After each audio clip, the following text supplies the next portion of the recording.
Good evening, everybody. Now we are starting with our CA Inter revision of chapter consolidation, जिसमें हमें 3 accounting standard हमने पढ़े थे. That was AS21, AS23 and 27. ये notes की PDF आपको मेरे टेलीग्राम चैनल पे मिली गई होगी, और नहीं है तो ड्राइव से डाउनलोड कर लो जो लोग अभी बैठे हैं. Done done done. Let's start our revision. इस रिवीजन का सबसे बेहतरीन चीज ये रहेगी, इस रिवीजन की सबसे बेहतरीन चीज ये रहेगी कि हम यहाँ पे पूरा जो हमने पढ़ा है, कंसेप्ट हमने सारे पढ़े, लेकिन क्विकली सारे कॉन्सेप्ट ब्रश अप हो जाएं. आई होप आपने पहले भी पढ़ रखा है, मेरे से नहीं तो कहीं और से, बट ये सारे के सारे कॉन्सेप्ट्स का जो ब्रशिंग अप है वो पूरा का पूरा इसमें हो जाएगा. एंड साथ ही साथ दोस्तों, लगेगा तो मैं एक आधा जगह क्वेश्चंस भी करवा दूंगा. चैप्टर का नाम है कंसोलिडेशन. यस नो, कोई भी अटेम्प्ट में ये क्वेश्चन हर बार आता है और आएगा, इसके बिना तो चैप्टर हो ही नहीं सकता. ठीक है. सो सर, हमने कंसोलिडेशन चालू किया था अकाउंटिंग स्टैंडर्ड 21. अकाउंटिंग स्टैंडर्ड 21 बात करता है इन्वेस्टमेंट इन सब्सिडरी कंपनी. और जब सब्सिडरी में हमने इन्वेस्टमेंट किया, हम कौन है? Holding company. होल्डिंग कंपनी ने इन्वेस्टमेंट किस पे किया? सब्सिडरी कंपनी पर. तो ऐसे केस में अकाउंटिंग स्टैंडर्ड 21 एप्लीकेबल होता है. ठीक है. यहां पर मैंने आपको इंट्रोडक्शन में बताया था कि एक कंपनी है एचडी लिमिटेड, जिसने कंट्रोल स्टैब्लिश किया है by over which company? Buddy limited. तो यहाँ बडी लिमिटेड कौन हो जाएगी? हमारी सब्सिडरी हो जाएगी. एचडी लिमिटेड कौन हो जाएगी? हमारी होल्डिंग कंपनी हो जाएगी. एंड सर, कंट्रोल वर्ड कैसे, कहां डिफाइंड है? तो कंट्रोल का मतलब होता है कि जब भी किसी एक कंपनी ने दूसरी कंपनी के 50% से ज्यादा वोटिंग राइट्स अगर परचेज करके रखे हैं, तो इस केस में जिस कंपनी ने परचेज करके रखे हैं that is the holding company, और जिस पर जिसके शेयर्स परचेज करे हुए हैं वो सब्सिडरी कंपनी. साथ ही साथ उस सामने वाली कंपनी के बोर्ड ऑफ डायरेक्टर्स पे भी कंट्रोल आपने स्टैब्लिश कर लिया है. Am I clear? ओके. तो इन दोनों कंपनी के जब फाइनेंशियल्स एक साथ कंसोलिडेट किए जाते हैं उसको अपन बोलते हैं ग्रुप. इन दोनों के जब भी फाइनेंशियल साथ में आएंगे उसको अपन बोलते हैं ग्रुप. ग्रुप कौन से? Group account. ओके. जिसको अपन प्यार से दूसरा नाम बोलते हैं कंसोलिडेशन. M I clear? ठीक है सर. दूसरी बात, कंसोलिडेटेड फाइनेंशियल स्टेटमेंट में कितने तरीके के अपने को फाइनेंशियल स्टेटमेंट देने हैं? तो कहना ही सिर्फ दो चीजें, एक तो सीबीएस और दूसरा CPL. What is CBS? Consolidated balance sheet. And CPL consolidated POL. फिर हमने एक चीज देखी थी कि exemptions from preparing consolidated financial statement. Exemption from preparation of consolidated financial statement में मैंने आपको बताया था कि हर एक होल्डिंग कंपनी को वैसे तो कंसोलिडेटेड फाइनेंशियल स्टेटमेंट बनाने हैं along with its subsidiary, but कुछ लोगों को एक्सेप्शन मिला हुआ है कि वो चाहे तो सीएफएस ना बनाए, कंसोलिडेटेड फाइनेंशियल स्टेटमेंट्स ना बनाए. कौन कौन से? आइए देखते हैं. सबसे पहला, सर, अगर होल्डिंग को परमिशन मिल गई, किससे? उसके मेंबर से. किस फॉर्म में? राइटिंग में, जो कि नो ऑब्जेक्शन सर्टिफिकेट दे रहे हैं, मतलब डू नॉट ऑब्जेक्ट कर रहे हैं फॉर नॉट प्रेजेंटिंग सीएफएस. मतलब होल्डिंग कंपनी को उनके मेंबर्स अलाउ कर दें कि भाई ठीक है, इन राइटिंग वो भी कि आप नहीं बनाना चाहते मत बनाओ. सर, साथ ही साथ होल्डिंग कंपनी ना तो कोई लिस्टेड हो, ना in the process of listing हो, और इसके अलावा इसकी जो अल्टीमेट होल्डिंग कंपनी हो वो ऑटोमेटिकली सीएफएस बना रही हो, तो आप चाहो तो जो इमीडिएट होल्डिंग कंपनी है उसे एग्जम्पशन मिल जाएगी. मैंने आपको एक थर्ड वाला समझाने के लिए बताया भी था कि एक होल्डिंग कंपनी है, उसकी एक सब्सिडरी और इस सब्सिडरी की भी एक सब सब्सिडरी है, तो ये इमीडिएट होल्डिंग कंपनी को एग्जम्पशन मिल जाएगी सीएफएस बनाने से, अगर इसकी अल्टीमेट होल्डिंग बना रही है, और इसको इसको एग्जम्पशन मिल जाएगी. प्लस ये कंपनी नॉट लिस्टेड कंपनी नहीं होनी चाहिए. दूसरा, इसके मेंबर्स भी इसे राइटिंग में अलाउ करें. ये तीनों कंडीशंस साइमल्टेनियसली फुलफिल होनी चाहिए. इनमें से एक भी अगर फुलफिल नहीं हुई तो फिर आपको सीएफएस बनाना पड़ेगा. ये कौन सी कंडीशन थी बेटा? Exemption from preparing consolidated financial statement. आगे आते हैं. अगला कंसेप्ट था हमारा माइनॉरिटी इंटरेस्ट. लेकिन उससे पहले मैं चाहूंगा कि एक बार आप इस तीनों पॉइंट्स को फटाफट से एक बार गो थ्रू कर लीजिए, फटाफट से. ओके, रीड कर लिया? आगे बढ़ते हैं. सर, नेक्स्ट कॉन्सेप्ट क्या था? Minority interest. Who are the minority? They are also share holders of the company. But basically अगर होल्डिंग कंपनी के पास 70% इक्विटी शेयर्स हैं, किसके? सब्सिडरी के, तो फिर रिमेनिंग जो 30% है जो नॉट ओन्ड बाय होल्डिंग है is known as minority interest. इसके बाद आते हैं सर कॉन्सेप्ट ऑफ कंसोलिडेशन पे। काम की बात यहां से, अकाउंटिंग की बात यहां चालू होती है। सर कॉन्सेप्ट ऑफ कंसोलिडेशन है क्या? मुझे, मैंने आपको बताया था कि या तो आपको कंट्रोल मिलेगा अगर आपने सामने वाली कंपनी के 50% से ज्यादा वोटिंग राइट्स परचेज करके रखे, या तो बिल्कुल भी नहीं मिलेगा। Yes no? Yes sir. या तो आपको 50% से ज्यादा मिलेगा, 50% से ज्यादा एक्वायर करके रखा है तो कंट्रोल मिल जाएगा, अदरवाइज कुछ भी नहीं मिलेगा। तो याद रखिएगा दोस्तों, याद रखिएगा दोस्तों, ये एक बैलेंस शीट है एचडी लिमिटेड की। ठीक है, इस बैलेंस शीट में अगर असेट दिख रहे हैं तो ये असेट्स किसके हैं? ये असेट्स अंडर कंट्रोल होते हैं, किसके? कंपनी के। और ये जो पार्ट होता है ना शेयर कैपिटल वाला, ये ओनरशिप रिप्रेजेंट करती है। शेयर होल्डर्स फंड क्या रिप्रेजेंट करता है? ओनरशिप। शेयर होल्डर्स फंड क्या रिप्रेजेंट करता है? ओनरशिप रिप्रेजेंट करती है। Am I clear? ओके, तो या तो वहां पे कंट्रोल होगा या तो कंट्रोल नहीं होगा। मान लीजिए मेरा, मैंने आपको यहाँ पे बताया भी था, एचडी ने बडी लिमिटेड पे 70% इक्विटी शेयर्स परचेज करके रखे हैं, तो कहना ही से एचडी की बडी लिमिटेड में ओनरशिप कितनी हो गई? 70%। What is the minority interest? 30%। But since control 50%, control कब आएगा? 50% शेयर से ज्यादा। तो एक बार अगर 50% से ज्यादा शेयर्स एक्वायर कर लिए तो कहना ही से क्या हो जाएगा? कंट्रोल 100% आ जाएगा। कंट्रोल या तो आएगा या तो नहीं आएगा, लेकिन कब आएगा? 50% से ज्यादा स्टेक अगर आपने परचेज कर, लेकिन ओनरशिप कितनी रहेगी? जितने आपने शेयर्स परचेज करे। Am I clear? Yes no? तो कंट्रोल कब आ जाता है? 50% से ज्यादा। Very good sir. एक और एग्जांपल था सर, एचडी ने बडी पे 40% स्टेक परचेज करके रखा है, तो कहना ही से ओनरशिप कितनी होगी एचडी की? 40%। Minority interest zero. क्यों? क्योंकि माइनॉरिटी तो तब होगी ना जब 50% कंट्रोल स्टैब्लिश होगा, और कंट्रोल है क्या? No, 0% control. हाँ सर, अगर 80% एक्वायर करके रखा तो सर ओनरशिप 80%, माइनॉरिटी 20%, लेकिन control 100%। This is the concept of consolidation. I hope आपको याद आ रहा होगा। याद आ रहा है कि नहीं all my chartereds? Yes no? That's great, that's great, wonderful. तो मतलब sir if holding owns more than 50% of the equity shares, it means holding has control over all assets and liabilities. मैंने आपको यही बताया था ना कि भाई एक कंपनी के पास असेट्स और लायबिलिटीज पर पूरी तरीके से कंट्रोल आ जाता है। इस बैलेंस शीट पे सिर्फ असेट्स दिए थे, अगर यहाँ लायबिलिटी भी होती तो कहना इसे कंपनी के पास liability as well as asset, that is net assets पे कंट्रोल आ जाता है। 100% कंट्रोल आएगा या तो बिल्कुल भी नहीं आएगा। Yes no? यस। लेकिन ओनरशिप सिर्फ उतनी ही आती है जितनी आपने शेयर्स परचेज कर, एक परचेज कर। Yes no? तो फिर मैंने आपको क्या बताया? It means holding has control over all assets and liabilities of subsidiary. मतलब therefore H should prepare balance sheet which shows all assets and liabilities on which H has control। मतलब holding को जो बैलेंस शीट होल्डिंग प्रिपेयर करेगी उसमें सारे के सारे assets and liabilities दिखने चाहिए जिसपे होल्डिंग का कंट्रोल है। अब दो जगह पे आएंगे, एक तो होल्डिंग के असेट्स एंड लायबिलिटीज पूरे के पूरे, और होल्डिंग ने जिस कंपनी में इन्वेस्टमेंट करके रखा है, जिसका पे कंट्रोल स्टैब्लिश करके रखा है, दैट इज सब्सिडरी। सब्सिडरी के असेट्स एंड लायबिलिटीज भी आ जाएंगे, और इस तरह की बैलेंस शीट को अपन बोलेंगे consolidated balance sheet, that is CBS. Am I clear? यहां तक सबको क्लियर है बेटा? Please confirm in the chat box all my चार्टर्ड्स।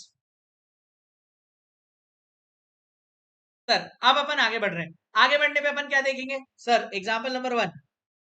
Example number 1 मतलब होल्डिंग और सब्सिडरी की बैलेंस शीट गिवन है। ये एग्जांपल देखते हैं। शेयर कैपिटल कितनी होल्डिंग की? इतनी। Fix assets 300, investment in equity shares of subsidiary 100% investment करके रखा है। आपको यहाँ पे क्वेश्चन में क्या कर दिया? स्टेक दे के रखा है कि होल्डिंग ने सब्सिडरी में कितने परसेंट स्टेक लेके रखा है? 100%। तो कहना इसे H has control over 100% net assets of subsidiary, and ownership भी उसकी 100% है, और माइनॉरिटी कितना है? 0। आगे बढ़े। Example number 2। सर यहां पर सेम बैलेंस शीट गिवन है बट यहां पे स्टेक गिवन नहीं है, तो कहना इसे अगर स्टेक का परसेंटेज गिवन नहीं है तो हम कैलकुलेट कर सकते हैं। यस और नो? अगर हम स्टेक निकाल रहे हैं तो इसको हम क्या बोलते हैं? Share holding pattern. Share holding pattern में दो लोगों के स्टेक आते हैं, एक तो होल्डिंग कंपनी, दूसरा माइनॉरिटी इंटरेस्ट। पक्का? हाँ। तो मैंने आपको बताया होल्डिंग का स्टेक कैसे निकालोगे। Sir investment in equity shares of S, ये किसकी बैलेंस शीट है? होल्डिंग कंपनी की बैलेंस शीट में दिख रहा है। और शेयर कैपिटल कितनी दिख रही है? 200। कहना इसे इस 200 में से 160 तो एच का ही है, होल्डिंग का ही है। कैन आई से आप निकाल सकते हो 160 divide by 200 into 100 that is 80%। और अगर 80% होल्डिंग का इंटरेस्ट है तो माइनॉरिटी का कितना हो जाएगा? माइनॉरिटी का कितना हो जाएगा? 20%। ओके, ओनरशिप मतलब 80% है, और कंट्रोल मुझे बता दो कितना है होल्डिंग के पास? 100% over net assets of subsidiary, yes और no? So therefore, holding has control over 100% of net assets of subsidiary, but only has ownership of 80%। जब हम इन दोनों बैलेंस शीट से, अगर मैं इन दोनों बैलेंस शीट की सीबीएस बनाने जाऊं तो कहना इसी ये 200 पे पूरा होल्डिंग का राइट है कि नहीं? यस और नो? Yes sir. तो कहना ही से होल्डिंग में फिक्स्ड एसेट जो आएंगे होल्डिंग प्लस सब्सिडरी के आएंगे हमेशा। 300 होल्डिंग के थे, 200 किसके आगे? इसके। सर क्या लाइबिलिटीज कुछ थी? नहीं। और ये इन्वेस्टमेंट यहां से हट जाएगा, ये इन्वेस्टमेंट यहां से हट जाएगा। लेकिन लेकिन सर ओनरशिप कितनी है? ओनरशिप कितनी है इसमें? सर ओनरशिप 80% है। ओनरशिप 80% तो होल्डिंग की तो शेयर कैपिटल पूरी आएगी 460। लेकिन जो सब्सिडरी के नेट एसेट्स हैं उसमें 20% माइनॉरिटीज का भी है जो होल्डिंग ने एक्वायर करके नहीं रखा। तो कहना इसे 200 इंटू 20% करके हम माइनॉरिटी इंटरेस्ट निकाल लेंगे। Yes, no. Minority interest क्या? Has 20% ownership, not control in net assets of subsidiary. Control की वजह से assets और liabilities एक हो गए और total 100% control आ गया, लेकिन ownership की वजह से आपके पास 300 प्लस 200 इंटू 80 दैट इज 460 आपके पास क्या है? शेयर कैपिटल है। तो कहना ही से मैं आपको एक और बात बता सकता हूं कि यहाँ पे जो आप नेट एसेट निकाल रहे हो ये असेट लेस लाइबिलिटी कर सकते हो एक तो, और या चाहो तो शेयर होल्डर्स फंड भी ले सकते हो, that is share capital of share holders fund भी ले सकते हो। आप सब्सिडरी के अगर नेट एसेट्स निकाल रहे हो बेटा, सब्सिडरी का एसेट कितना है? 200 है ना, और मान लो लाइबिलिटी है 0, तो नेट एसेट कितना आ गया? 200 ओनली। लेकिन मुझे एक बात बताओ, लाइबिलिटी अप्रोच से आप share capital and reserves in surplus of subsidiary ले लोगे, that is share holders fund of subsidiary. यहाँ पे शेयर होल्डर फंड कितना है? 200। तो आप नेट एसेट दो तरीके से निकाल सकते हो, एक असेट पॉइंट ऑफ व्यू, दूसरा liability point of view. Yes no? दोनों से आंसर सेम आएगा, लेकिन हम चैप्टर में प्रेफर हमेशा क्या करते हैं? Liability point of view. Why? Because हमें चाहिए रहती है नेट एसेट्स के लिए fair value of all the liabilities as on the date of acquisition, और शेयर कैपिटल और रिजर्व्स इन सरप्लस सेम ही रहते हैं। Yes no? असेट्स के केस में हमें जब तक दिया ना हो क्लियर इन्फॉर्मेशन, इसलिए हम नेट एसेट्स को लेते वक्त लाइबिलिटी अप्रोच फॉलो करते हैं रादर देन बेटा asset point of view. Okay okay, मुझे बताओ ये जो कंसोलिडेटेड बैलेंस शीट हुई इसमें सबसे पहला कंसेप्ट हमने क्या समझ लिया कि सर होल्डिंग के पास पूरा 100% कंट्रोल होता है और ओनरशिप 80% रहेगी, 20% माइनॉरिटीज का रहता है। साथ ही साथ जब हम सीबीएस बनाते हैं तो कहना इसे हम जो इन्वेस्टमेंट बाय होल्डिंग रहता है उसको हटा देते हैं होल्डिंग की बैलेंस शीट से और रिकॉग्नाइज कर देते हैं सारे के सारे नेट एसेट्स ऑफ सब्सिडरी। कहना इसे हम ये कर रहे होते हैं, derecognition of investment in subsidiary is done by recognising all assets of subsidiary. और जर्नल एंट्री हम कंसोलिडेशन के टाइम पे ये पास करते थे, net assets of subsidiary account debit to investment in subsidiary. Yes और नो? ये concept याद आ रहे हैं कि नहीं? जल्दी बताइए। बहुत बढ़िया बहुत बढ़िया। तो net assets of subsidiary account debit to investment in subsidiary. और अगर कोई balance sheet sorry debit side में कोई बैलेंसिंग फिगर आए उसको अपन गुडविल बोलेंगे, और क्रेडिट साइड में अगर कोई बैलेंसिंग फिगर आए तो उसको अपन कैपिटल रिजर्व बोलेंगे। क्यों बोलेंगे, क्या बोलेंगे, ये अपन आगे समझेंगे, बट अभी के लिए सिर्फ ये एंट्री याद रखना कि derecognition of investment in subsidiary हम करते हैं by recognising all net assets of subsidiary. Yes और no? While doing the consolidation entry क्या हो जाएगी? Net assets of subsidiary account debit to investment in subsidiary. Next concept है, हमने यहां तक अभी तक 5 कॉन्सेप्ट पढ़ लिए।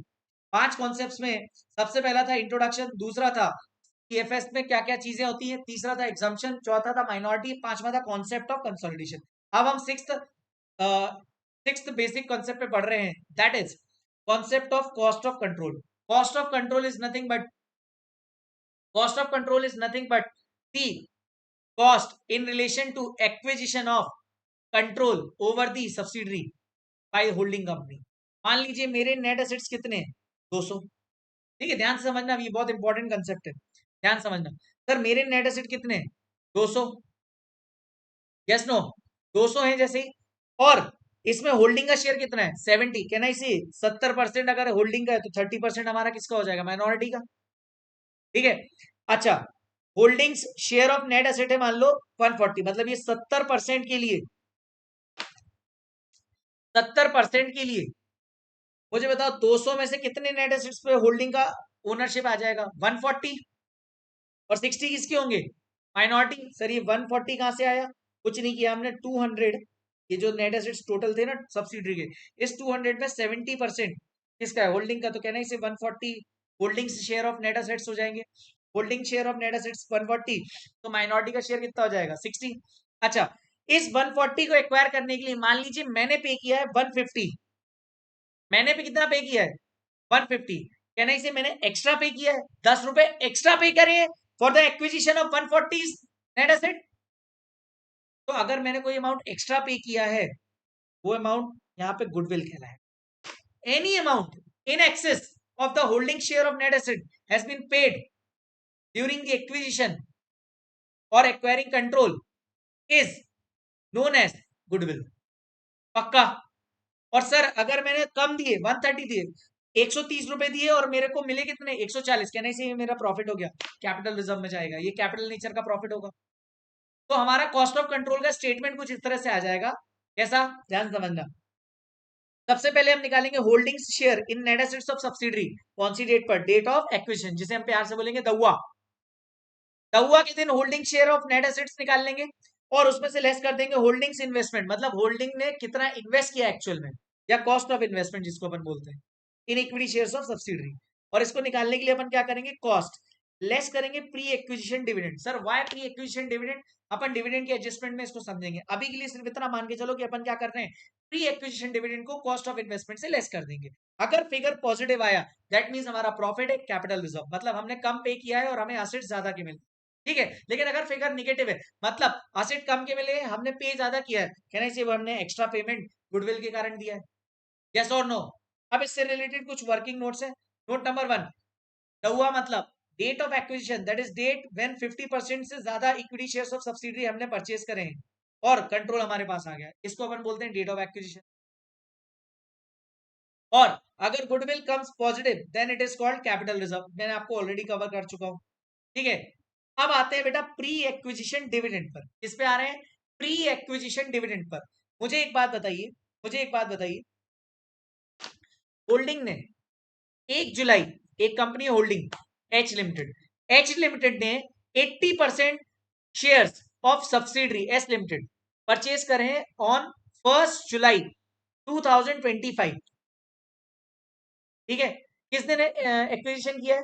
मेरी डेट ऑफ एक्विजिशन क्या हो जाएगी बेटा? प्लीज टेल मी, फटाफट से प्लीज टेल मी।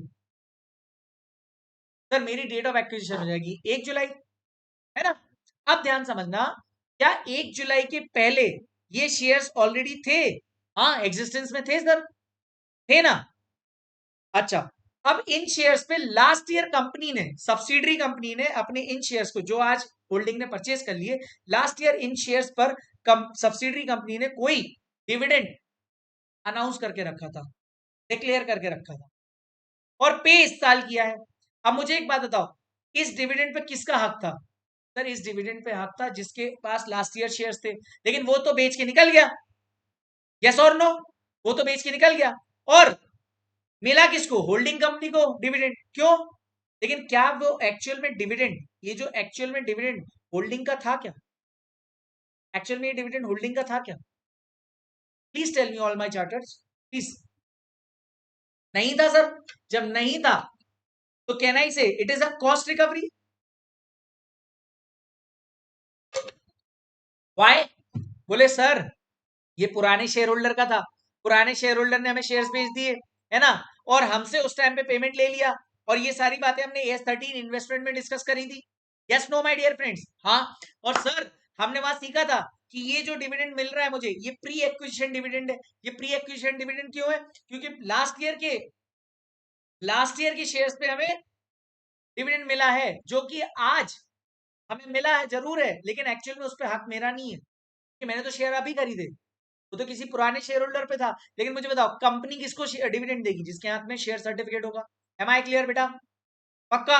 तो जब जिसके हाथ में शेयर होल्डर शेयर सर्टिफिकेट होगा, वो कौन है? होल्डिंग कंपनी, उसको मिल गया। अब मुझे बताओ होल्डिंग कंपनी ने जब परचेज किया होगा तो कहना इससे उसने उससे निपट लिया होगा, किससे? जिसने उसे शेयर बेचे थे। आज अगर आपको पुराने शेयर्स पे आज डिविडेंड मिल रहा है, can I say it is nothing but the cost recovery. और अगर ये कॉस्ट रिकवरी है तो can I say cost of investment से लेस होना चाहिए। यस और no my dear friends? Yes. अब ये कंसेप्ट समझ में आ गया है, बहुत बढ़िया। इस नोट को पढ़ लेते हैं। Holding acquired investment in equity shares of subsidiary in year 1 but it received dividend on equity shares of year 0, then such dividend received of year 0 in year 1 is known as pre-acquisition dividend। और इस pre-acquisition dividend को हम reduce करेंगे cost of the investment से, as it is nothing but the cost of recovery for holding company. Am I clear? तो इसीलिए हम यहाँ पे कॉस्ट माइनस प्री-एक्विजिशन डिविडेंड करते हैं। और ये कब करते हैं? ये कब करेंगे? कब करेंगे? कब करेंगे? लेस कब करेंगे? ये प्री एक्विजिशन डिविडेंड क्या होता है ये तो मैंने आपको बता दिया, लेकिन ये कब लेस करेंगे इसके बारे में अपन पढ़ेंगे डिविडेंड के कंसेप्ट में। डिविडेंड के कंसेप्ट में अभी डिविडेंड का मैंने कंसेप्ट पूरा नहीं बताया, मैंने सिर्फ आपको ये बताया कि what is pre acquisition dividend. Sir any dividend which is received by holding company in year 1 but which is of year 0, then it is nothing but the cost recovery, and this dividend received by holding company from subsidiary company should be credited to investment account as per AS 13।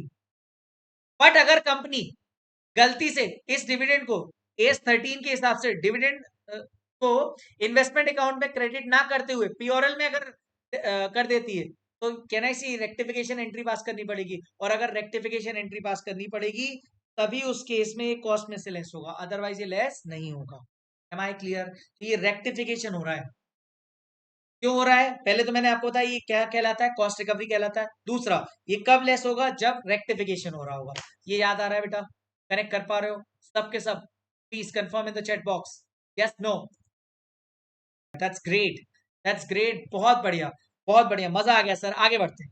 ठीक है sir, हमने ये तीनों note खत्म कर लिए। अब आते हैं हम पीरियड के बारे में बात करने।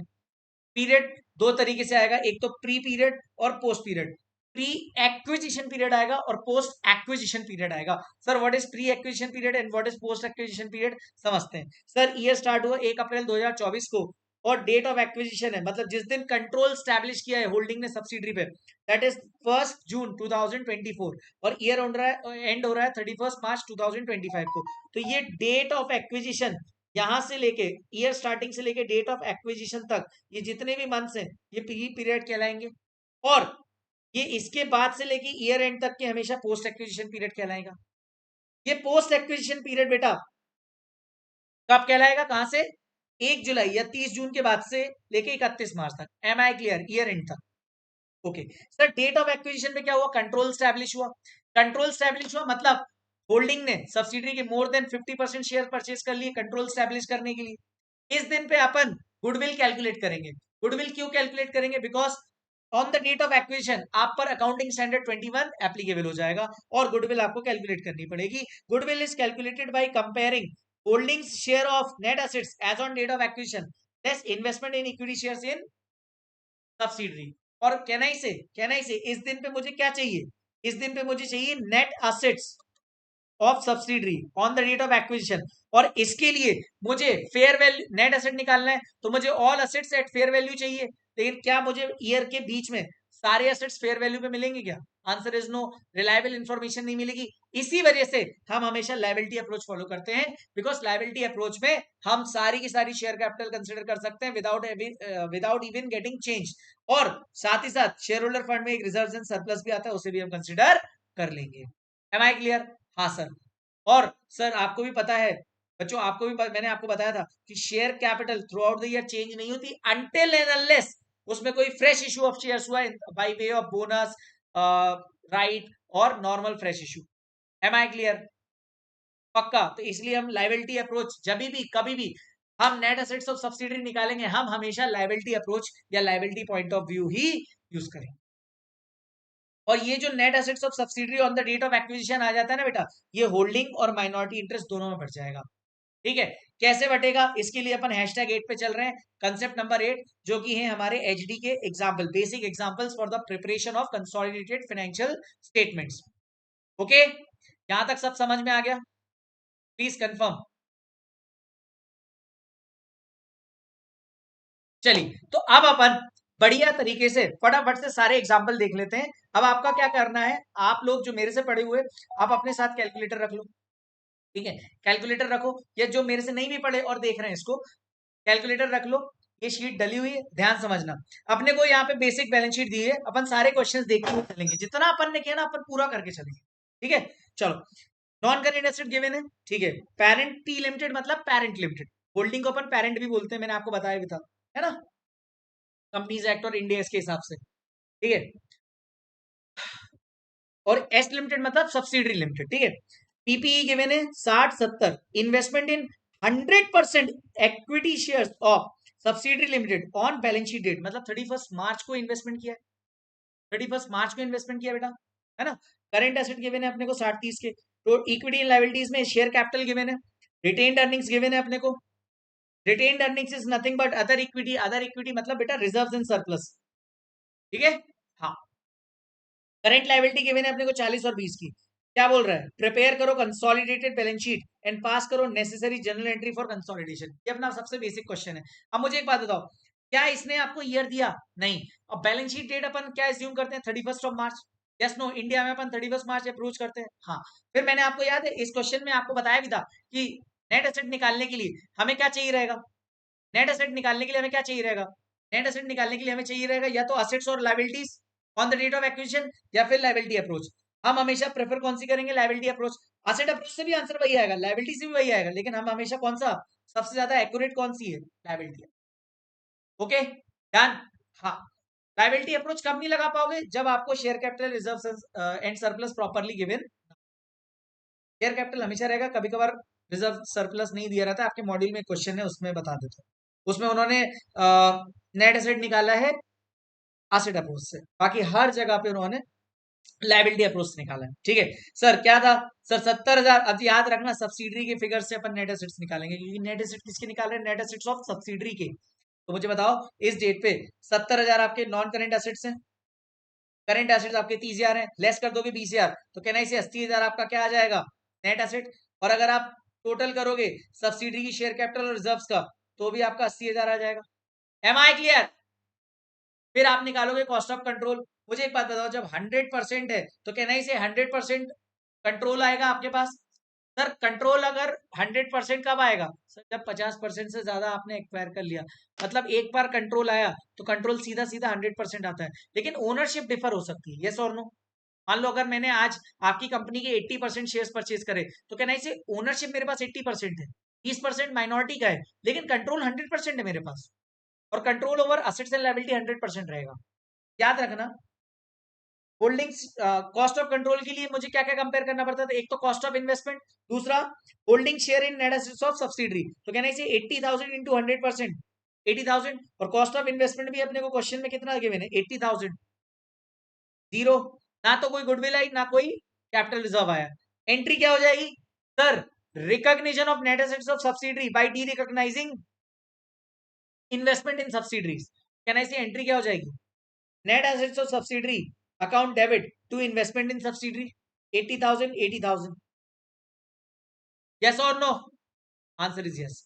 इसके बाद लास्ट में हम बनाएंगे consolidated balance sheet T limited की बुक्स में। तो सबसे पहले याद रखना, होल्डिंग की बुक्स में कौन कौन सी एसेट्स और लायबिलिटी आ जाएंगे, जिसपे उसका अधिकार है, कंट्रोल है। तो कहना ही से होल्डिंग के पास, होल्डिंग के तो है ही, साथ ही साथ सब्सिडरी के भी आ जाएंगे एसेट्स पूरे, अलॉन्ग विद दैट लायबिलिटी पे भी आ जाएंगे।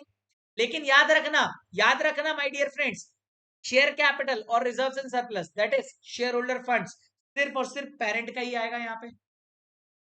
Yes no, answer is yes. तो कहना ही से कि आपकी कंसोलिडेटेड बैलेंस शीट में होल्डिंग की शेयर कैपिटल 1 लाख की आएगी, होल्डिंग वाली। रिजर्व्स एंड सरप्लस की भी, रिजर्व्स एंड सरप्लस किसके आएंगे, होल्डिंग की।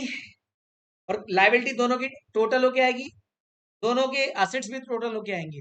This was your first example, yes और नो। चलो second question.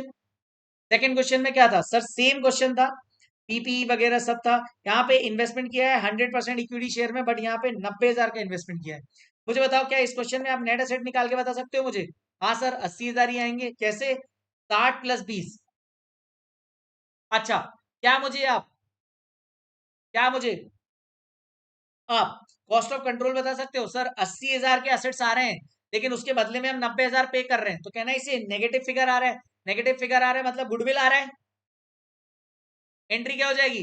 Net assets of subsidiary to investment in subsidiary, और 10,000 की बैलेंसिंग फिगर गुडविल।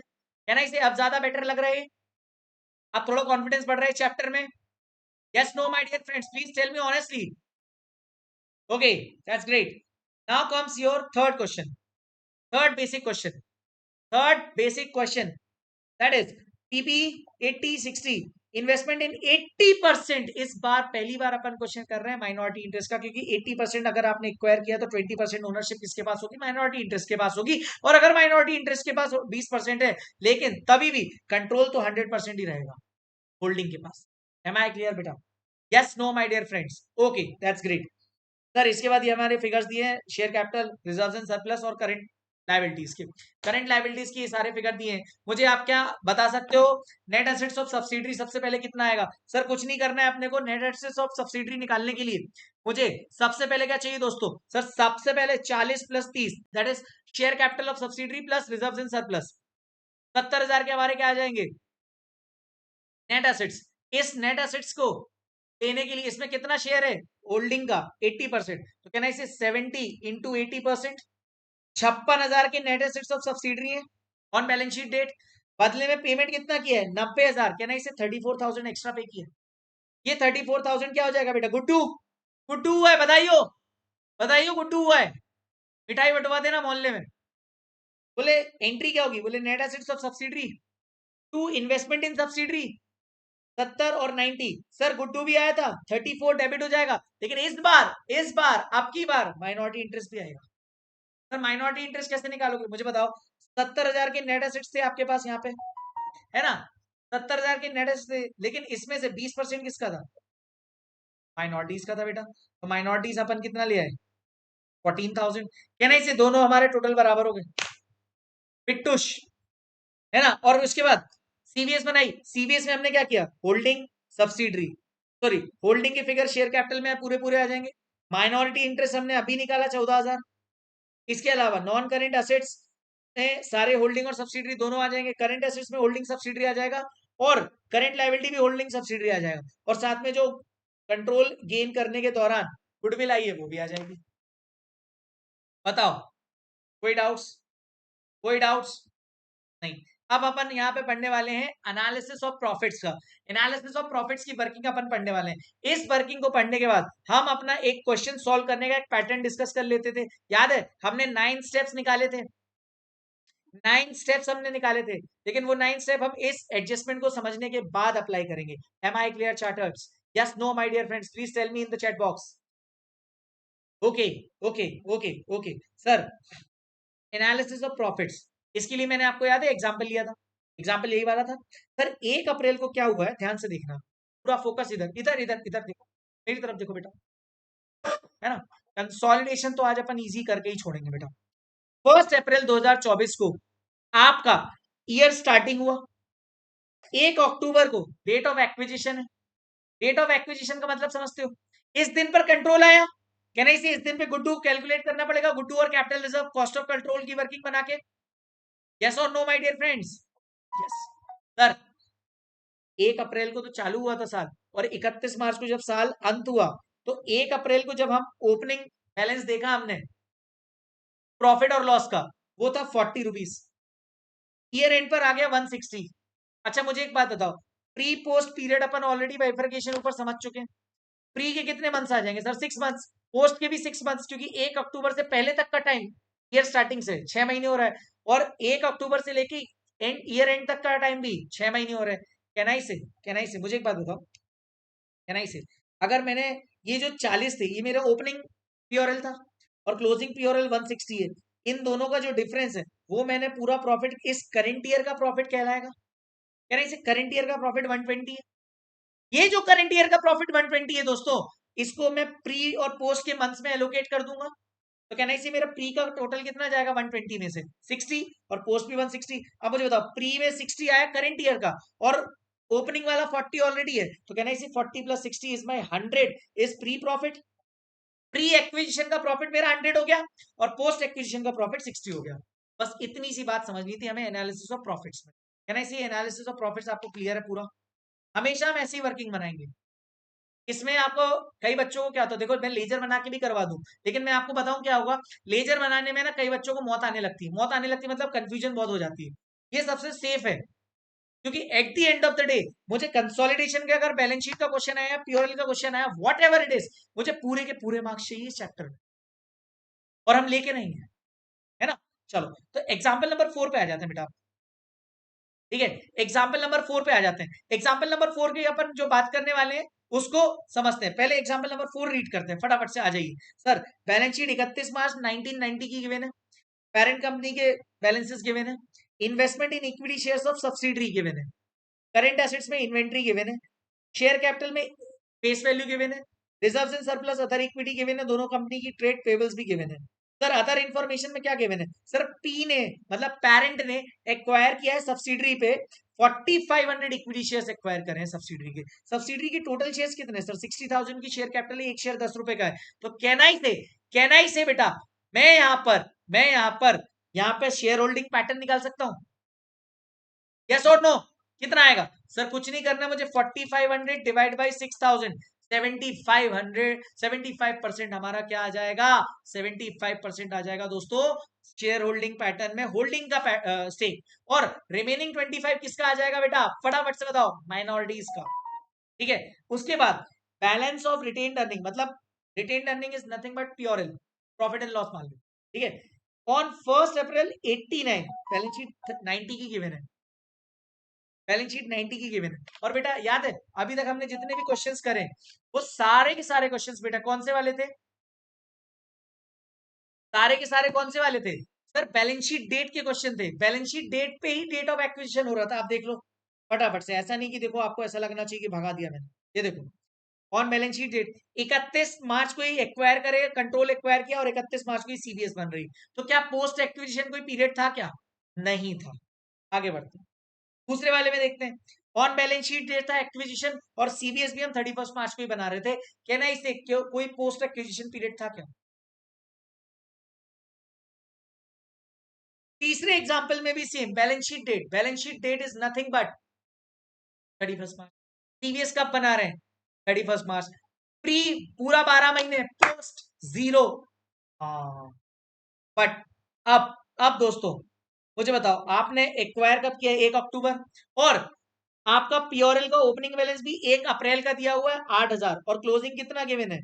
30,000। अब ध्यान से समझना, prepare consolidated balance sheet and pass the necessary general entry for consolidation. याद रखना बेटा, मैं इस क्वेश्चन के सॉल्यूशन से पहले मैं आपको जो हम इस पूरे चैप्टर में स्टेप्स फॉलो करने वाले हैं, trust me life will be very beautiful if you follow these 8 to 9 steps by heart. कोई भी चीज कभी भी गलत नहीं हो सकती। सर स्टेप नंबर 1 क्या था? चलो एक बार अपन रिकॉल कर लेते हैं। Step number 1, very good Jatin, very good guys, यार आपने सारे के सारे लिख के भेज दिए। Share holding pattern. Step number 2, period of acquisition. Step number 3, analysis of profits. Step number 4, treatment of adjustment. ये कौन से एडजस्टमेंट होते हैं सर? वो सुपर 6, हमने उसको नाम दे देते हैं एक बार, सुपर 6 एडजस्टमेंट, जो एडवांस एडजस्टमेंट थे हमारे। यस और नो? स्टेप नंबर 5 का नाम तो आपको भूल ही नहीं सकता, सोना। Statement of net assets of subsidiary, प्यार से हम जिसे बोलते थे सोना। यस और no? Step number 6, COC. Step number 6 क्या है? सीओसी, है ना, cost of control. Step number 7, Mumbai Indians, minority interest. सोना को तो कभी भूल ही नहीं पाएंगे। Okay that's great. Step number 8, minority interest के बाद स्टेप नंबर 8 क्या आएगा? Consolidated reserves and surplus. That's great. और स्टेप नंबर 9 क्या था? फाइनली सीवीएस बनेगी और बैलेंस शीट टल्ली होके रहेगी। बस एक चीज का ध्यान रखना है, कैलकुलेशन करते वक्त कैलकुलेटर में फिगर सही डालना, अदरवाइज आंसर गलत होता है। बाकी नींद में भी बैलेंस शीट टैली होगी, दिस इज फॉर श्योर। एक क्वेश्चन आपके मन में आया होगा कि सर अगर date of acquisition year starting पर है तो कहना इसे रिमेनिंग पूरा पूरा का पूरा पोस्ट एक्विजिशन हो जाएगा, 12 के 12 महीने पोस्ट एक्विजिशन हो जाएंगे। यस और no my dear friends? Answer is yes. Clear है बेटा? चलो फटाफट से एक बार देख भी लेते हैं। चलो जो हमने स्टेप्स बोले वो हमने लिखे भी थे ना एक जगह पे, लिखे थे कि नहीं लिखे थे? सर कहाँ लिखे थे? मैं आपको बता देता हूँ, अपन ने लिखे तो थे, मैंने आपको एक शीट दी थी उसमें लिखे हुए थे। ये लो, कंसोलिडेशन के शीट में कहीं तो लिखे थे अपन ने, एक बार मैं आपको दिखा देता हूँ, है ना। हाँ, मैंने सेपरेटली सेपरेटली शायद लिखाए नहीं थे, बट मैंने हाँ स्टेप्स क्वेश्चन के दौरान ही कराते। देखो, step number 1 share holding pattern, step number 2 period, step number 3 AOP analysis of profits, step number 4 adjustments. ये कौन से एडजस्टमेंट थे, क्योंकि इस क्वेश्चन में नहीं है, लेकिन एडजस्टमेंट्स कौन से, स्टेप स्पेशल वाले सुपर 6। स्टेप 5 सोना, सोना ऑफ सब्सिडरी, सोना कितना सोना है, yes that one, statement of net assets. Step 6 COC cost of control, step 7 minority interest, step number 8 consolidated reserves and surplus, step number 9 CBS। यही थे। चलो, तो सर इस क्वेश्चन को अपन सॉल्व करते हैं। सर एक एक करके फटाफट से प्यारे तरीके से फटाफट से देखेंगे। सर सबसे पहले क्या था, share holding pattern. Share holding pattern अपन कैसे निकालेंगे सर, होल्डिंग का stake, parent company 4500 shares divide by 6000 into 100, 75% holding का हो गया। तो can I say therefore minority interest 25%। Step number 1 समाप्त। Step number 2 period of acquisition. हम हमेशा ऐसे करते थे ना, ईयर स्टार्टिंग की डेट लिखेंगे, डेट ऑफ एक्विजिशन लिखेंगे और ईयर एंडिंग। ये दोनों का डिफरेंस प्री, ये दोनों का डिफरेंस पोस्ट, दोनों 6 मंथ्स थे। यस नो, ये डेट्स लिख ली थी, है ना। फिर हम कहां गए थे बेटा, हम गए थे step number 3 analysis of profits पे। एनालिसिस ऑफ प्रॉफिट्स में याद है मैंने आपको क्या बोला था, जिन जिन रिजर्व्स के ओपनिंग बैलेंसेस गिवन है उन्हीं का हम यहाँ पे एनालिसिस करेंगे। It is a rough work, it doesn't give impact to actual accounts, yes or no, it is just a analysis of profits कि कौन सा करंट ईयर का है, कौन सा प्री एक्विजिशन है, कैपिटल नेचर का है या रेवेन्यू नेचर का है, यस और नो।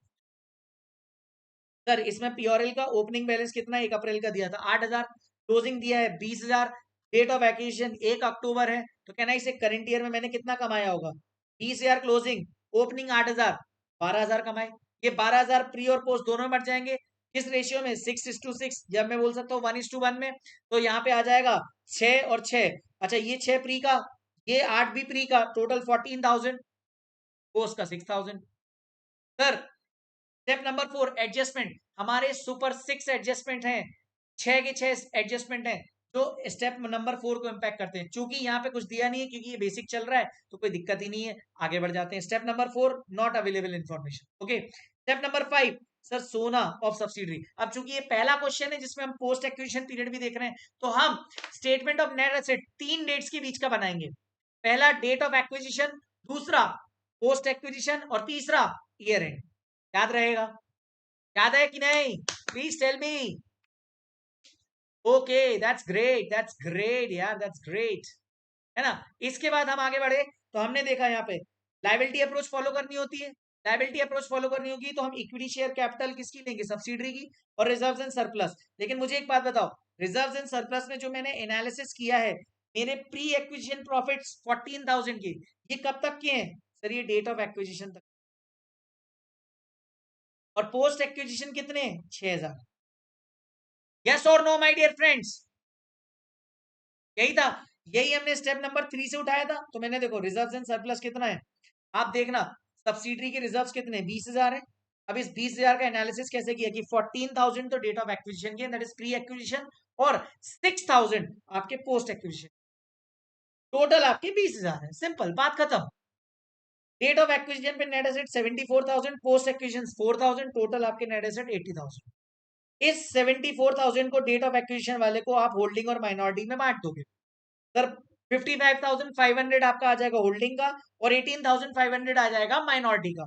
सर ये जो 6,000 पोस्ट है ये भी दोनों में बांट दोगे, तो माइनॉरिटी को यहाँ पे 1500 मिल जाएंगे और 4500 इसको मिल जाएंगे। किस शेयर रेशियो में, वही शेयर होल्डिंग पैटर्न में, ठीक है। अब ये मुझे बताओ, ये होल्डिंग का शेयर ऑफ नेट एसेट है on the date of acquisition, और हमारा स्टेप 6 है cost of control. Cost of control में हम क्या लेते हैं, holding share in net assets of subsidiary. ये 55,500 चाहिए था हमें। सर कॉस्ट ऑफ इन्वेस्टमेंट, क्या क्वेश्चन में डिविडेंड के बारे में कुछ इंफॉर्मेशन दी है, नहीं, डायरेक्टली हम ये 80,000 लेस कर देंगे। सर जैसे ही लेस किया 80,000, मेरे पास आए हैं 55,500 के असेट्स, बदले में मैंने कितना पेमेंट दिया, 80,000, कहना इसे 24,500 एक्सेस पेमेंट दिया। ये जो एक्सेस पेमेंट दिया है, can I see it is nothing but Guddu, बधाई हो, गुड्डू हुआ है। आ गया सर। इसके बाद हम कहाँ गए, माइनॉरिटी इंटरेस्ट पे गए।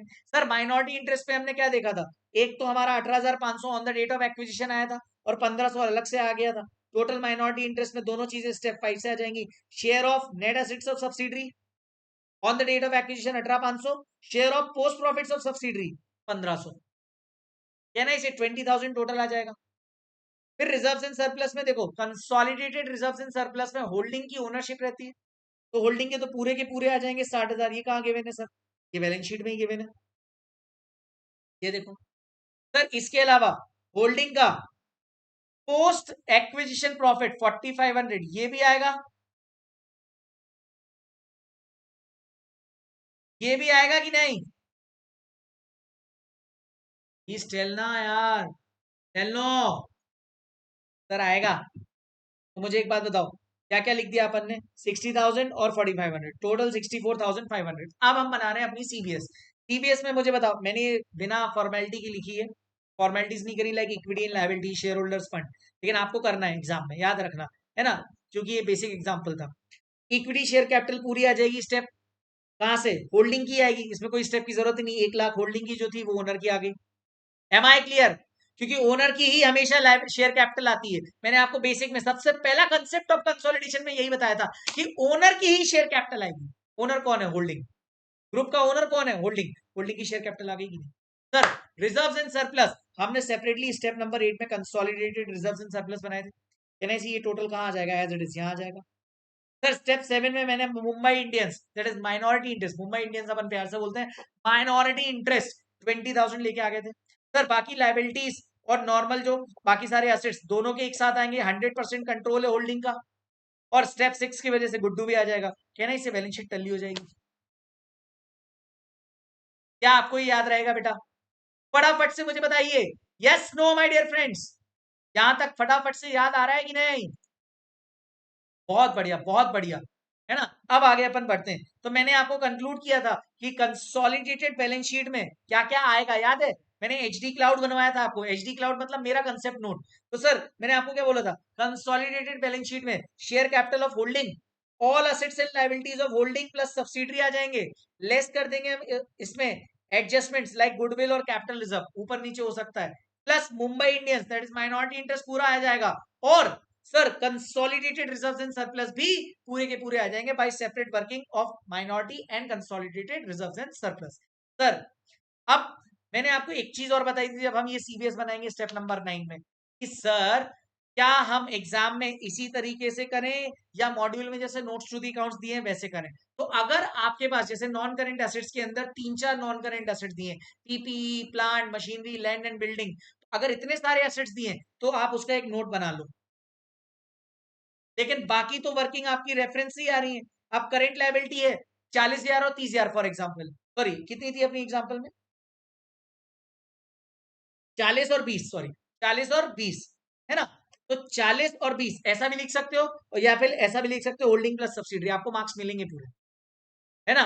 तो आपको ज्यादा अगर ऐसा लगता है तो आप यहां पे लिख सकते हो 40,000 प्लस 20,000, डन, फटाफट से। सर यहां पे भी ऐसा कर सकते हो, अगर एक ही नॉन करेंट दिया है और एक ही करेंट दिया है, पक्का, अगर एक से अधिक एसेट्स दिए तो वर्किंग बनानी पड़ेगी, नोट्स टू द अकाउंट बनाना पड़ेगा।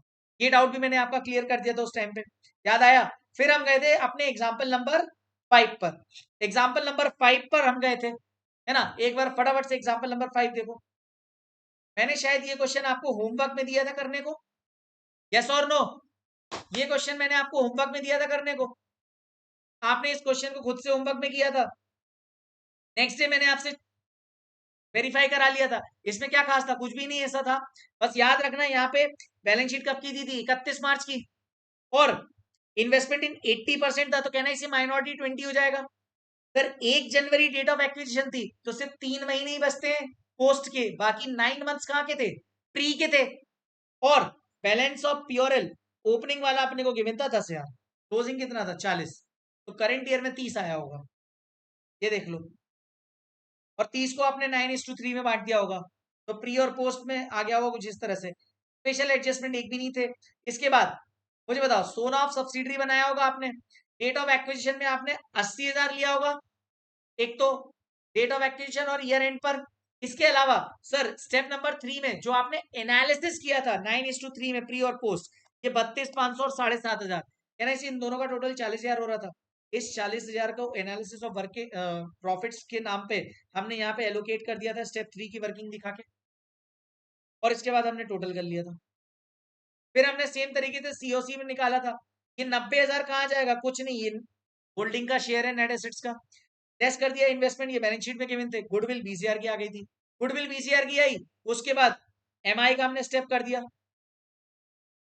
एमआई के लिए दोनों प्रॉफिट्स 22,500 और 1,500 आ जाएंगे सर। इसके बाद होल्डिंग का प्योरल 60 और होल्डिंग का शेयर ऑफ पोस्ट प्रॉफिट 6,000, ये कहां से आया था, ये 6 और 60 कहां दिया था, बैलेंस शीट में गिवन था। हाँ सर, फिर हमने फटाफट से बैलेंस शीट बना ली थी और हमारी बैलेंस शीट 2.5 लाख पे टल्ली हो गई थी। Yes no my dear friends, yes. तो कहना से ये पूरा का पूरा हमने बेसिक, पूरा का पूरा हमने बेसिक खत्म कर लिया था। सारी की सारे 9 स्टेप्स हमने खत्म कर लिए थे, 9 बेसिक एडजस्टमेंट्स हमने खत्म कर लिए थे, है ना। इसमें कोई भी डाउट है बेटा पूछ लो मेरे से, यहां तक सारे के सारे रिकॉल हो गए कि नहीं। एग्जाम्पल नंबर 5 तक जितने कंसोलिडेशन में नॉर्मल बेसिक एडजस्टमेंट्स होते हैं सारे अपन ने कर लिए। अब हम आ रहे हैं किस पे, हम आ रहे हैं किस पे, याद है step number 4 treatment of adjustment. उसके लिए मैंने आपको एक हैशटैग 10 बनवाया है, जिसमें मैंने आपको बोला था सुपर 6 एडजस्टमेंट्स हमारे, सुपर 6 यहाँ पे लिख लेना, लिखा नहीं है अपन ने, लिख लो सुपर 6 एडजस्टमेंट्स, सुपर 6 एडजस्टमेंट्स अपने को करना है। अब ये सुपर 6 को अपन को एक एक करके निपटाना है, यानी इसे यहां तक कोई डाउट्स बेटा, क्रिस्टल क्लियर फास्ट फॉरवर्ड तरीके से, क्या हमको सारी चीजें याद आ रही है कि नहीं, आंसर नहीं। तो अब अपन सुपर 6 पे जा रहे हैं। सुपर 6 एडजस्टमेंट्स ये कहां पे आएंगे, इनका इंपैक्ट कहां पे आएगा बेटा, हमेशा देखो आएगा तो देखो कहां पे, बाकी जगहों पे भी आ सकता है, वो हम साथ साथ में देखते चलेंगे, लेकिन मेजरली ये हमारा जो स्टेप नंबर 4 था ना, treatment of adjustments, treatment of adjustment majorly वहां पे इंपैक्ट आने वाला है, लेकिन उनका दूसरा इफेक्ट बाकी स्टेप्स में भी जाएगा। लेकिन अभी तक क्या मैं आपसे एक्सपेक्ट कर सकता हूं कि अपने को सारे 9 स्टेप्स क्रिस्टल क्लियर याद है दोस्तों, आंसर इज यस और no. Done, now we are moving ahead on our first adjustment, that is treatment of miscellaneous expenses. Miscellaneous expenses इस तरीके के एक्सपेंसेस होते हैं जैसे कि प्रिलिमिनरी एक्सपेंसेस या एक्सपेंसेस रिलेटेड टू इनकॉर्पोरेशन, है ना। तो फटाफट से अपन देख लेते हैं कि सर सर सर सर अगर मिसलेनियस एक्सपेंडिचर हुआ है, चेक करो किसकी बैलेंस शीट में, सर अगर वो बैलेंस शीट ऑफ सब्सिडरी है, क्या सब्सिडरी की बैलेंस शीट में आ रहा है मिसलेनियस एक्सपेंस, या फिर होल्डिंग की बैलेंस शीट में। पहली बात तो कंसेप्ट ऑफ मिसलेनियस एक्सपेंस क्या होता है, अकाउंट्स क्या बोलता है, हमने ES 22 में भी डिस्कस किया था, अकाउंट्स क्या बोलता है कि सर जैसे ही इनकॉर्पोरेशन की जो खर्चे हैं वो तो फर्स्ट ईयर में ही राइट ऑफ कर दो, राइट ऑफ कर देना चाहिए। अब चूंकि ये कंसोलिडेशन में भी आ रहे हैं, तो कंसोलिडेशन में चेक करना सब्सिडी की बुक्स में आ रहे हैं या होल्डिंग की बुक्स में आ रहे हैं। सर अगर होल्डिंग की बुक्स में आ रहे हैं तो वो बोलता है सुनो, होल्डिंग का इंपैक्ट, होल्डिंग के रिजर्व पे इंपैक्ट का कहां पे आता है, होल्डिंग के रिजर्व कहां बनते हैं अपने। अब मैं आपसे स्टेप वाइज पूछूंगा, होल्डिंग के रिजर्व कहां आते हैं, स्टेप नंबर 8 में आते हैं, consolidated reserves in surplus, yes और नो, वहीं से लेस कर दो, खत्म, खत्म, लेस कर दो। कहां पे, अगर मिसलेनियस एक्सपेंडिचर किसकी बैलेंस शीट में है, लेकिन सर अगर सब्सिडरी की बैलेंस शीट में है तो कहना से सब्सिडरी के प्रॉफिट्स कहां पे आते हैं, सब्सिडरी के रिजर्व्स कहां पे आते हैं, सोना, स्टेप नंबर 5, और सोना पे जाके हमें क्या करना है, लेस करना है डेट ऑफ एक्विजिशन वाले प्रॉफिट से। डेट ऑफ एक्विजिशन प्रॉफिट को हम क्या बोलते हैं, प्री प्रॉफिट, यस नो, वहां 3 वेरायटी बनती है ना, date of acquisition, post, year end. तो हम डेट ऑफ एक्विजिशन जितने भी प्री के खर्चे हैं वो डेट ऑफ एक्विजिशन वाले हेड से लेस कर देंगे। Am I clear, yes no my dear friends. तो देखो मैंने क्या लिखा है, in balance sheet of subsidiary less from the total pre profits as on the date of acquisition in सोना। लेकिन अगर बैलेंस शीट ऑफ होल्डिंग है, less from consolidated reserves and surplus. Am I clear sir. इसके बाद super 6 में दूसरा number है Contra item. Sir Contra item मतलब ऐसा अमाउंट जो होल्डिंग और सब्सिडरी के बीच में चल रहा है। मान लो अगर होल्डिंग की बुक्स में क्रेडिटर आ रहे हैं और सब्सिडरी की बुक्स में वही अमाउंट डेटर के रूप में आ रहा है। इसकी बुक्स में क्या आ रहा है, सब्सिडरी की बुक्स में डेटर आ रहा है, उसकी बुक्स में क्रेडिटर आ रहा है ना, इसलिए ये कॉन्ट्रा आइटम हो जाएगा। तो बैलेंस शीट अब बना रहे हो आप ग्रुप के लिए, बैलेंस शीट कहां पे बना रहे हो, ग्रुप के पॉइंट ऑफ व्यू से बना रहे हो। ग्रुप का ओनर कौन है, होल्डिंग, कहना इसे कॉन्ट्रा आइटम्स को एलिमिनेट कर देना चाहिए। यस और नो माय डियर फ्रेंड्स। तो हम ऐसे such contra items should be set off in consolidated balance sheet. और ये सीबीएस का इफेक्ट कहां जाता है, स्टेप नंबर कौन सा वाला, फटाफट से मुझे चैट पे चाहिए, 1 2 3 4 5 6 7 8 9, कौन सा वाला, सब लोग देंगे। Sir such contra items should be set off in consolidated balance sheet. तो एक इफेक्ट तो कहां चला गया, एक इफेक्ट चला गया कहां पे, यस में लाइबिलिटी साइड, और एक चला जाएगा asset side. Yes no my dear friends. Entry क्या होगी, bills payable account debit, creditors account debit, या loan from account debit to bills receivable, debtors और लोन टू, मतलब लाइबिलिटी को कैंसिल करना है और असेट को कैंसिल करना है। लाइबिलिटी को कैंसिल करना है तो लाइबिलिटी को डेबिट कर दो, असेट को कैंसिल करना है तो उसको क्रेडिट कर दो, वही किया हमने। और देखो such amount is reduced from both liability and assets in CPS, मैंने आपको शॉर्ट कराने के लिए लिखा भी था, ठीक है। इसके बाद एक आइटम ऐसा भी होता है जिसमें एक हिडन प्रॉफिट छिपा होता है, that is unrealised profit on stock, जो कि हमारा थर्ड एडजस्टमेंट है, सुपर 6 के अंदर थर्ड है। ये तो bills payable creditors loan from हो गया, या bills receivable debtors loan to हो गया। लेकिन अब हम आ रहे हैं किस पे, फटाफट से देखना, unrealised profit on stock. Unrealised profit मतलब होल्डिंग ने सब्सिडरी को कोई स्टॉक बेचा। अब कहना है होल्डिंग ने अगर सब्सिडरी को कोई स्टॉक बेचा तो ऑब्वियसली मान लो, मैंने आपको एग्जांपल क्या दिया था कि 100 रुपए का स्टॉक बेचा, उसमें 20 रुपए का प्रॉफिट जोड़ के ही बेचेगा, तो कहना है 120 रुपए में बेचा, 120 रुपए सेल्स प्राइस के लिए हो गई होल्डिंग के लिए, और सब्सिडरी के लिए कॉस्ट कितनी हो गई 120। बट मुझे एक बात बताओ, within the group this 20 rupees is the contra item, contra profit, yes no, it should be eliminated, it should be eliminated, है ना। तो मुझे बताओ किसकी बुक्स में प्रॉफिट आ रहा होगा, जिसने गुड्स बेचा है, जिसने माल बेचा है। तो अपन एंट्री क्या पास कर रहे थे, sellers P and L account debit to buyers stock, क्यों, क्योंकि हम सेलर का पीओरएल कम करेंगे, पीओरएल लाइबिलिटी साइड आता है, हम उसे कम करने वाले हैं, 20 रुपए को कम करने वाले हैं, तो कहना इसे डेबिट कर देंगे लाइबिलिटी को। और साथ ही साथ इन्वेंट्री से भी 20 रुपए का प्रॉफिट कम करना पड़ेगा, क्योंकि सब्सिडरी की इन्वेंट्री में 20 रुपए बढ़ के आ रहे होंगे। तो हमने एंट्री क्या बनाई थी, sellers P and L account debit to buyers stocks. देखो मैं एक बात बोलूं ना, जर्नल एंट्री आपको खुद से बनाना चाहिए। एक तो पता क्या होता है कि मैंने अगर आपको जर्नल एंट्री बता दी, आप खुश, life is very beautiful. But एक होता है कि आप खुद से जर्नल एंट्री बनाओ बाय नोटिसिंग कि वो सामने वाला आइटम है क्या, सामने वाला फाइनेंशियल ट्रांजेक्शन कौन सा एलिमेंट है।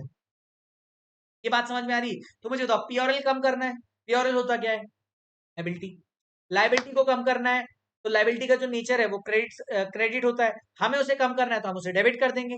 और इन्वेंट्री स्टॉक होता है, स्टॉक मतलब असेट, असेट का बैलेंस क्या होता है, डेबिट, असेट को कम करना है तो क्रेडिट कर दो। तो कहना है इसे सेलर्स पीओरएल टू बायर्स स्टॉक, क्यों, क्योंकि हो सकता है सर, जरूरी थोड़ी है हर बार होल्डिंग ने ही सब्सिडरी को बेचा है, हो सकता है सर कभी सब्सिडरी होल्डिंग को बेच दे, पॉसिबल है कि नहीं, डन, दैट्स ग्रेट। तो मैंने यहाँ पे अब इसके बाद मैंने आपको ये बताया था कि there is something called as upstream और डाउनस्ट्रीम। जब भी सब्सिडरी ने माल बेचा है होल्डिंग को, सब्सिडरी ने गुड्स बेचे हैं होल्डिंग को, उसको अपन बोलते हैं अपस्ट्रीम ट्रांजैक्शन। लेकिन होल्डिंग ने अगर सब्सिडरी को बेचे, होल्डिंग ने सब्सिडरी को बेचे तो डाउनस्ट्रीम, सब्सिडरी ने होल्डिंग को बेचे upstream. Am I clear, yes no my dear friends, please tell me in the chat box, ठीक है। अब अगर सब्सिडरी ने बेचे तो मुझे बताओ सेलर कौन हुआ, सब्सिडरी, तो subsidiary is purely account debit to holdings stock, कि होल्डिंग कौन हो जाएगा, बायर हो जाएगा। लेकिन सब डाउनस्ट्रीम ट्रांजेक्शन में क्या होगा, होल्डिंग ने बेचे सब्सिडरी को तो होल्डिंग्स पीओरएल टू सब्सिडरीज स्टॉक। यहां तो ये एंट्री खत्म हो गई चार्टर्स, एक ड्रामा खत्म हुआ नहीं, दूसरा ड्रामा आ गया। ये जो फिगर है ना, ये कहां इंपैक्ट करेंगे मुझे बताओ। सबसे पहले चेक करना फिगर है किस कंपनी का, सब्सिडरी का है या होल्डिंग का है। सर अगर होल्डिंग का स्टॉक है, अगर स्टॉक है तो कहना इसी सीबीएस से रिड्यूस हो जाएगा, क्योंकि स्टॉक कहां पे आता है बैलेंस शीट में, स्टेप नंबर 9 में। स्टेप नंबर 9 ऑटोमेटिकली कम हो जाएगा, चाहे वो होल्डिंग का स्टॉक हो या चार्टर्स सब्सिडरी का स्टॉक हो, ऑलवेज स्टेप नंबर 9 से रिड्यूस हो जाएगा, that is consolidated balance sheet से। होगा कि नहीं? ओके सर, हो जाएगा, बहुत बढ़िया। लेकिन लेकिन लेकिन सब्सिडरी का पीओरएल है, सब्सिडरी का पीओरएल है तो सोना में जाना पड़ेगा, क्योंकि सब्सिडरी के सारे प्रॉफिट्स एंड लॉसेस कहां पे आते हैं यार, रिजर्व्स एंड सरप्लस कहां पे आते हैं, पीओरएल में, सॉरी सोना में, सोना में आते हैं, सोना में आते हैं, माय बैड, सोना में आते हैं सब्सिडरी के।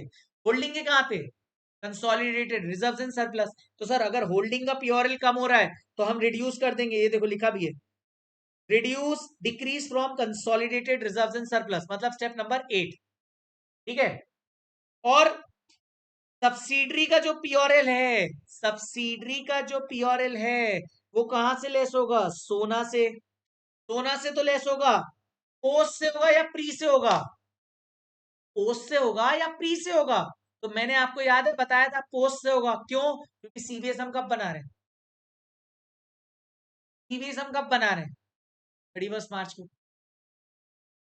तो कहना ही से ये एडजस्टमेंट कब हो रहा है, आफ्टर एक्विजिशन।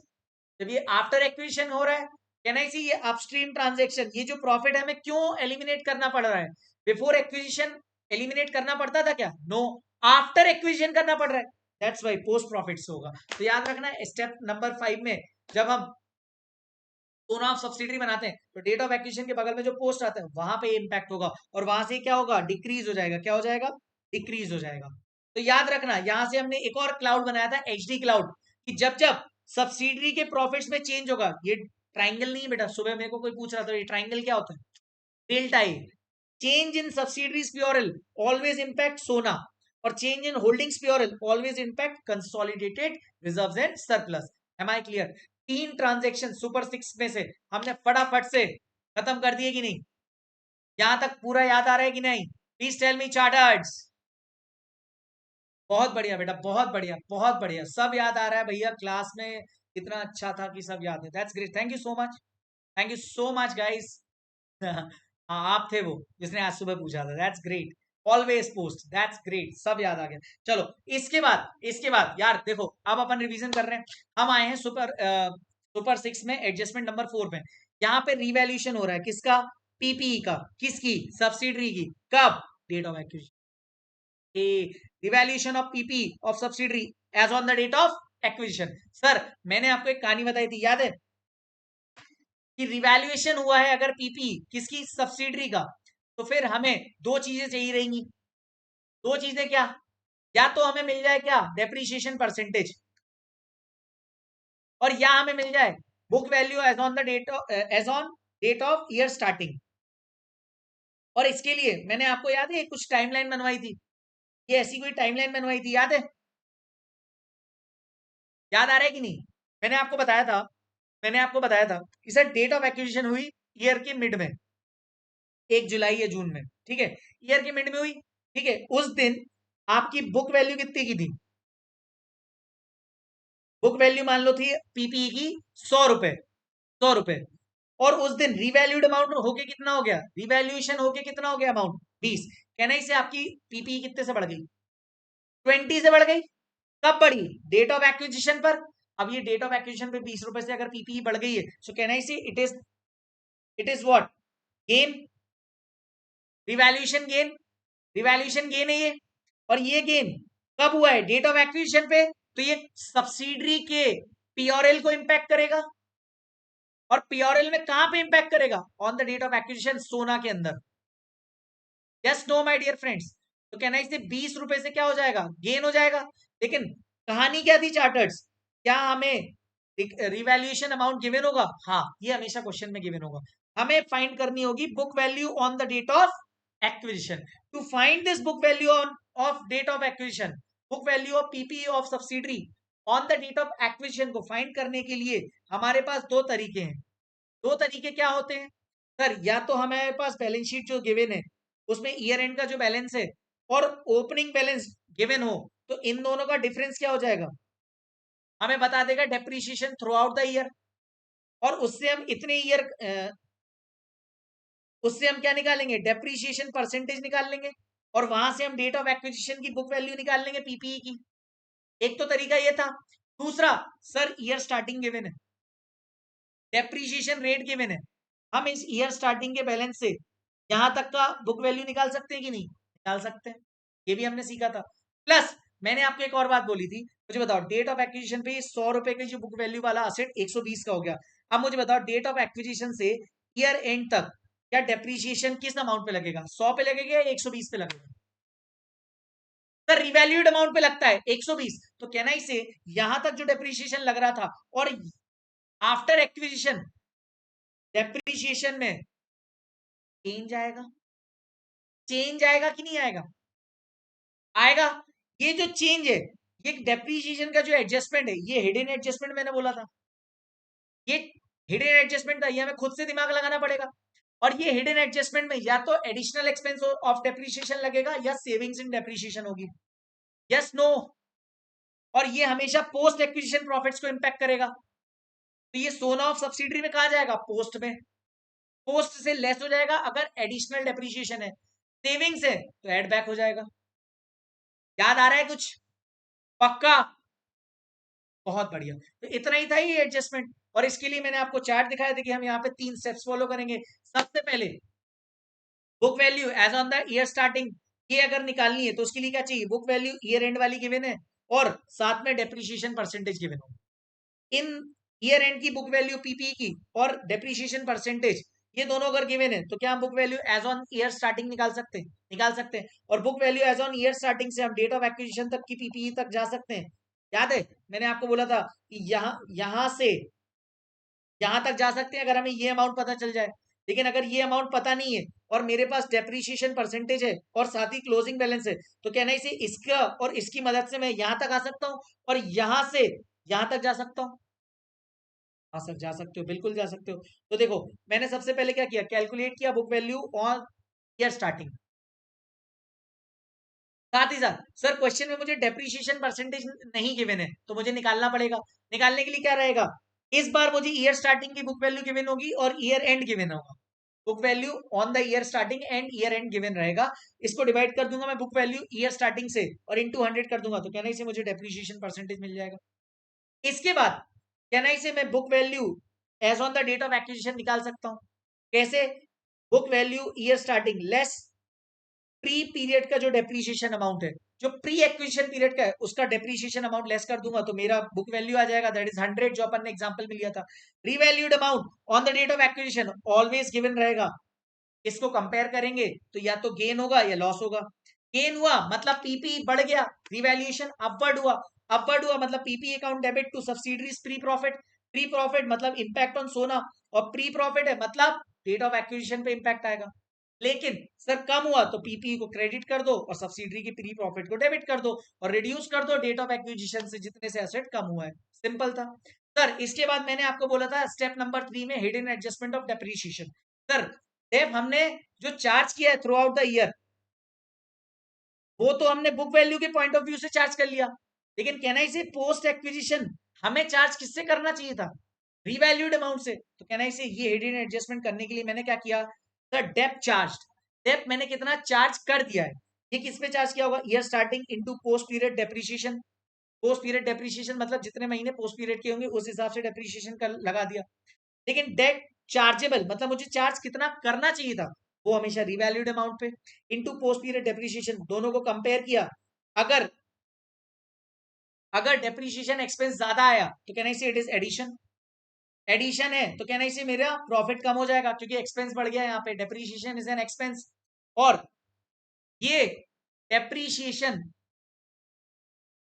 कम हो गया, एक्सपेंस कम हो गया, मतलब पहले मान लो 10 रुपए का डेप्रीशिएशन लग रहा था, अब लग रहा है 9 रुपए का, तो कहना है इसे मेरे पीपीई की कॉस्ट बढ़ जाएगी, पीपी बढ़ जाएगी और डेप्रीशिएशन एक्सपेंस कम हो जाएगा, तो PP account debit to subsidiaries post profit. याद रखना डेप्रीशिएशन पोस्ट प्रॉफिट पे इंपैक्ट करेगा सब्सिडरी के, और revaluation gain loss pre profit पे। और याद रखना इसका दूसरा इफेक्ट कहां जाएगा, बैलेंस शीट में, सीएस में।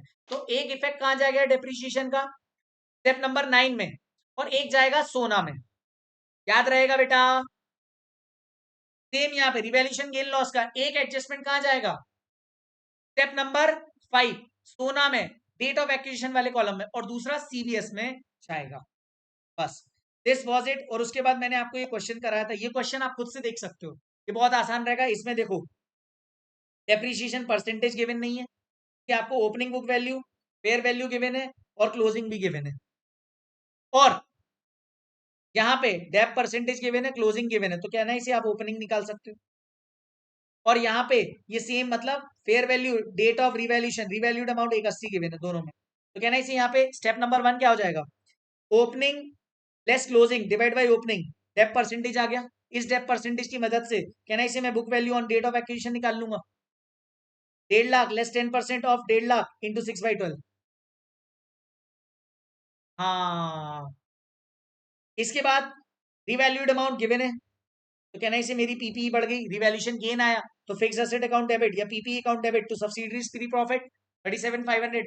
एक इम्पैक्ट गया स्टेप 9 पे, असेट पीपीई बढ़ा दी, और दूसरा इम्पैक्ट कहां पे गया, सोना ऑफ सब्सिडरी में डेट ऑफ एक्विजिशन पे।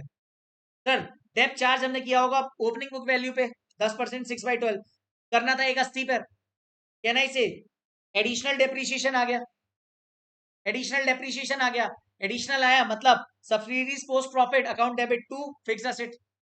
एक इम्पैक्ट गया सोना ऑफ सब्सिडरी में पोस्ट पे, और दूसरा गया पीपी। याद आ गया पूरा, फटाफट से बताइए। फिर मैंने आपको एक क्वेश्चन कराया था, ये क्वेश्चन मैंने आपको कराया था, ये क्वेश्चन आज आप वापस से एक बार देख लेना, है ना। इस क्वेश्चन में तो कोई इतनी दिक्कत नहीं है। अब अपन आ रहे हैं किस पे, अगले कंसेप्ट पर। और जो अगला कंसेप्ट था हमारा सुपर 6 में, दैट वाज योर डिविडेंड। याद आ रहा है, डिविडेंड। डिविडेंड को अपन ले रहे हैं फटाफट से, yes no my dear friends, yes sir. चलो, तो डिविडेंड के लिए मैंने आपको क्या बताया था, डिविडेंड में थी 3 सिचुएशन, फटाफट से एग्जाम पॉइंट ऑफ व्यू से। अब अपने को बेसिक से उतना समझने की जरूरत नहीं, क्योंकि अपन ने ऑलरेडी एग्जाम के लिए इतना पढ़ लिया है। लेकिन डिविडेंड के लिए 3 चीजें, 3 सिचुएशन। सर डिविडेंड सिर्फ डिक्लेयर किया है, चाहे वो होल्डिंग हो या सब्सिडरी, पहली सिचुएशन नंबर 1। 3 सिचुएशन थी डिविडेंड में। पहला, डिविडेंड डिक्लेयर्ड बाय होल्डिंग या सब्सिडरी, इग्नोर। डिक्लेयर किया है, पे थोड़ी किया है। हाँ, डिक्लेरेशन का तो कोई एडजस्टमेंट होगा नहीं। दूसरा, situation 2, final dividend announce last year हुआ था, पे करंट ईयर में हुआ है, पे हुआ है। अच्छा, किसने किया था ये डिविडेंड पे, होल्डिंग ने पे किया, ऑलवेज इग्नोर। क्यों, क्योंकि होल्डिंग की बैलेंस शीट पे तो ऑलरेडी हमारा इंपैक्ट आके गया होगा ना। देखो लिखा भी है मैंने, because balance sheet given to us was after passing entry of dividend. हमारे पास क्लोजिंग बैलेंस ऑफ डिविडेंड आएगा ना होल्डिंग का। हाँ, तो होल्डिंग ने अगर डिविडेंड में आता है, इग्नोर। ड्रामा यहाँ है, ड्रामा कहां पर है, सब्सिडरी ने अगर फाइनल डिविडेंड दिया है, तो ड्रामा क्या है ध्यान से समझना। हम स्टेप नंबर 3 में एनालिसिस ऑफ प्रॉफिट्स बनाते थे कि नहीं, बनाते थे।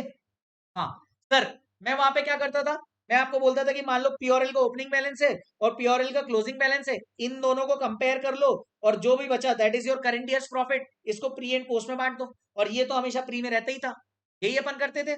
बट क्योंकि ये डिविडेंड क्या आपका है, नो, ये डिविडेंड तो एक्चुअल में जो शेयर होल्डर था उसके लिए था। आपने तो इस साल खरीद लिया इसलिए आपको मिल गया। डेट ऑफ एक्विजिशन के बाद ही हमेशा फाइनल डिविडेंड की डेट गिवन रहेगी, यस।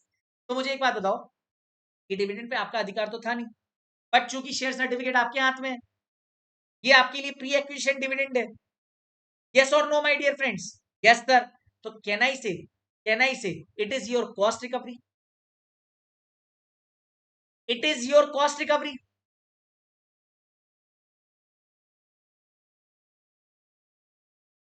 है ना। ये किसके पॉइंट ऑफ व्यू से बात कर रहा था मैं, holding.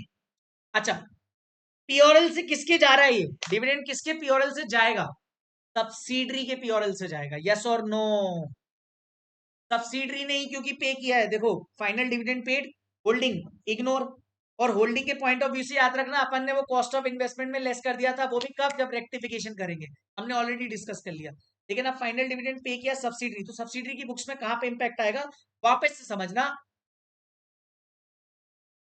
Analysis of profits.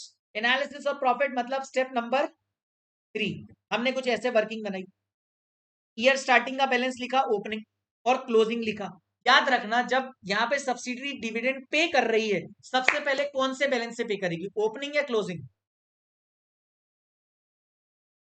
Sir opening से पे करेगी, उसके बाद कम पड़ा तो क्लोजिंग से करेगी ना। और मुझे बताओ, क्लोजिंग बैलेंस तो आपको डिविडेंड पे करने के बाद पता चलेगा। हाँ, अरे यार मेरे को बताओ, बैलेंस शीट आपको गिवन रहेगी, वो 31 मार्च की गिवन रहेगी, है ना। डेट ऑफ एक्विजिशन कहीं साल में बीच में होगा और डिविडेंड कहीं साल के बीच में दिया होगा, तो कहना ही से जो आपने डिविडेंड दिया वो तो आपने ओपनिंग पीओरएल से दिया होगा ना। हाँ, तो हमेशा याद रखना, सिंपल, फाइनल डिविडेंड किसने पे किया, सब्सिडरी ने पे कर दिया फाइनल डिविडेंड, मतलब लास्ट ईयर अनाउंस किया था, इस साल पे किया। हाँ, तो जो ओपनिंग पीओरएल है ना, उसमें से डिविडेंड लेस कर देना। सर जो बचा दैट इज योर एक्स, और ईयर एंड वाले को अपन मान लो वाई, एक्स और वाई को डिफरेंशिएट किया, डिफरेंस निकाला, that is your current year profit, और इस करंट ईयर के प्रॉफिट को पी और पोस्ट में बांट देने का। Am I clear charters? पक्का याद आ गया, क्रिस्टन क्लियर डिविडेंड, क्योंकि अपन ने इसमें 2 घंटे लगाए थे वहां समझने में, 1.5 से 2 घंटे। डन, बहुत बढ़िया। सर मैंने कुछ नोट्स लिखाए थे कि sir previous year dividend paid by subsidiary in current year would be received by holding only, है ना। तो होल्डिंग को क्या करना था, इस डिविडेंड में से खुद का जो शेयर था वो उसको मिल जाएगा, और वो मिलेगा तो वो उसके लिए क्या होगा, प्री एक्विजिशन डिविडेंड होगा। होल्डिंग को इस प्री एक्विजिशन डिविडेंड को कहां पे क्रेडिट करना था, इन्वेस्टमेंट अकाउंट में एज पर एस 13। बट अगर होल्डिंग ने बाई मिस्टेक ये क्रेडिट कर दिया डिविडेंड को पीओरएल में, तो फिर होल्डिंग को एक एंट्री रेक्टिफिकेशन की पास करनी पड़ेगी, and that entry is holdings P and L account debit to investment, जिसका एक इंपैक्ट कहां जाएगा, holding consolidated reserves in surplus, that is step number 8 में अपने रिजर्व्स को कम कर लेगा। और दूसरा, कॉस्ट ऑफ इन्वेस्टमेंट, सीओसी वाली वर्किंग, वहां पे इन्वेस्टमेंट से लेस कर देगा। ये कब लेस करेगा, कब करेगा, जब क्वेश्चन में आपको स्पेसिफिकली गिवन हो कि होल्डिंग के पास जो शेयर आया है डिविडेंड का, उसने इसको क्रेडिट कर दिया है कहां पे, पीओरएल में। लेकिन अगर क्वेश्चन में गिवन हुआ कि holding has credited such dividend in investment account as required by S 13, तो क्या आप ये एंट्री पास करोगे, नो। क्या आप लेस करोगे कंसोलिडेटेड रिजर्व्स इन सरप्लस से, नो। सर क्या आप इन कॉस्ट ऑफ कंट्रोल से लेस करोगे, answer is no. Am I clear charters?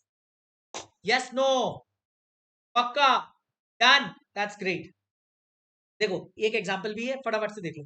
Holding का शेयर 80, डेट ऑफ एक्विजिशन इतना, सब्सिडीज पीओरएल ओपनिंग और closing, subsidies equity share capital, subsidiary ने pay किया डिविडेंड 17-18 के लिए 10 अक्टूबर 2018 में 10%, which is wrongly credited by holding to its P and L. ठीक है, तो यहाँ पे ओपनिंग बैलेंस कितना हो गया, 30,000। ओपनिंग बैलेंस कितना था, 30,000 था। मुझे बताओ इन्होंने जो डिविडेंड पे किया है वो कितना पे किया होगा, 10 लाख पे 10%, यानी इसे 10,000 का डिविडेंड पे किया। अमाउंट ऑफ डिविडेंड कितना है, 10,000। अरे हाँ है ना, देखो 1 lakh into 10%, simple, 1 lakh subsidiary की कैपिटल है। हाँ, इसको ओपनिंग से लेस कर दिया, कितना बचा हमारा बैलेंस, 20,000। ये 20,000 हमारा बचा, और क्लोजिंग है 1 लाख, कहना इसे करंट ईयर में आपने 80,000 कमाए। मुझे बताओ, डेट ऑफ एक्विजिशन 30/9 थी, तो कहना इसे 6 महीने प्री के थे, 6 पोस्ट के थे, तो ये बांट दोगे आप, प्री पोस्ट। और रॉन्गली क्रेडिटेड है पीओरएल अकाउंट में, तो एंट्री क्या हो जाएगी, होल्डिंग्स पीओरएल टू इन्वेस्टमेंट, लेकिन कितना, होल्डिंग्स शेयर ओनली। यहाँ जो रेक्टिफिकेशन आप करोगे सिर्फ होल्डिंग के शेयर का करोगे, कि होल्डिंग अपना रिसीव भी क्या करेगा, अपना शेयर ही रिसीव करेगा। Yes no? यस। अब डिविडेंड में लास्ट पार्ट, लास्ट सिचुएशन आ रही है।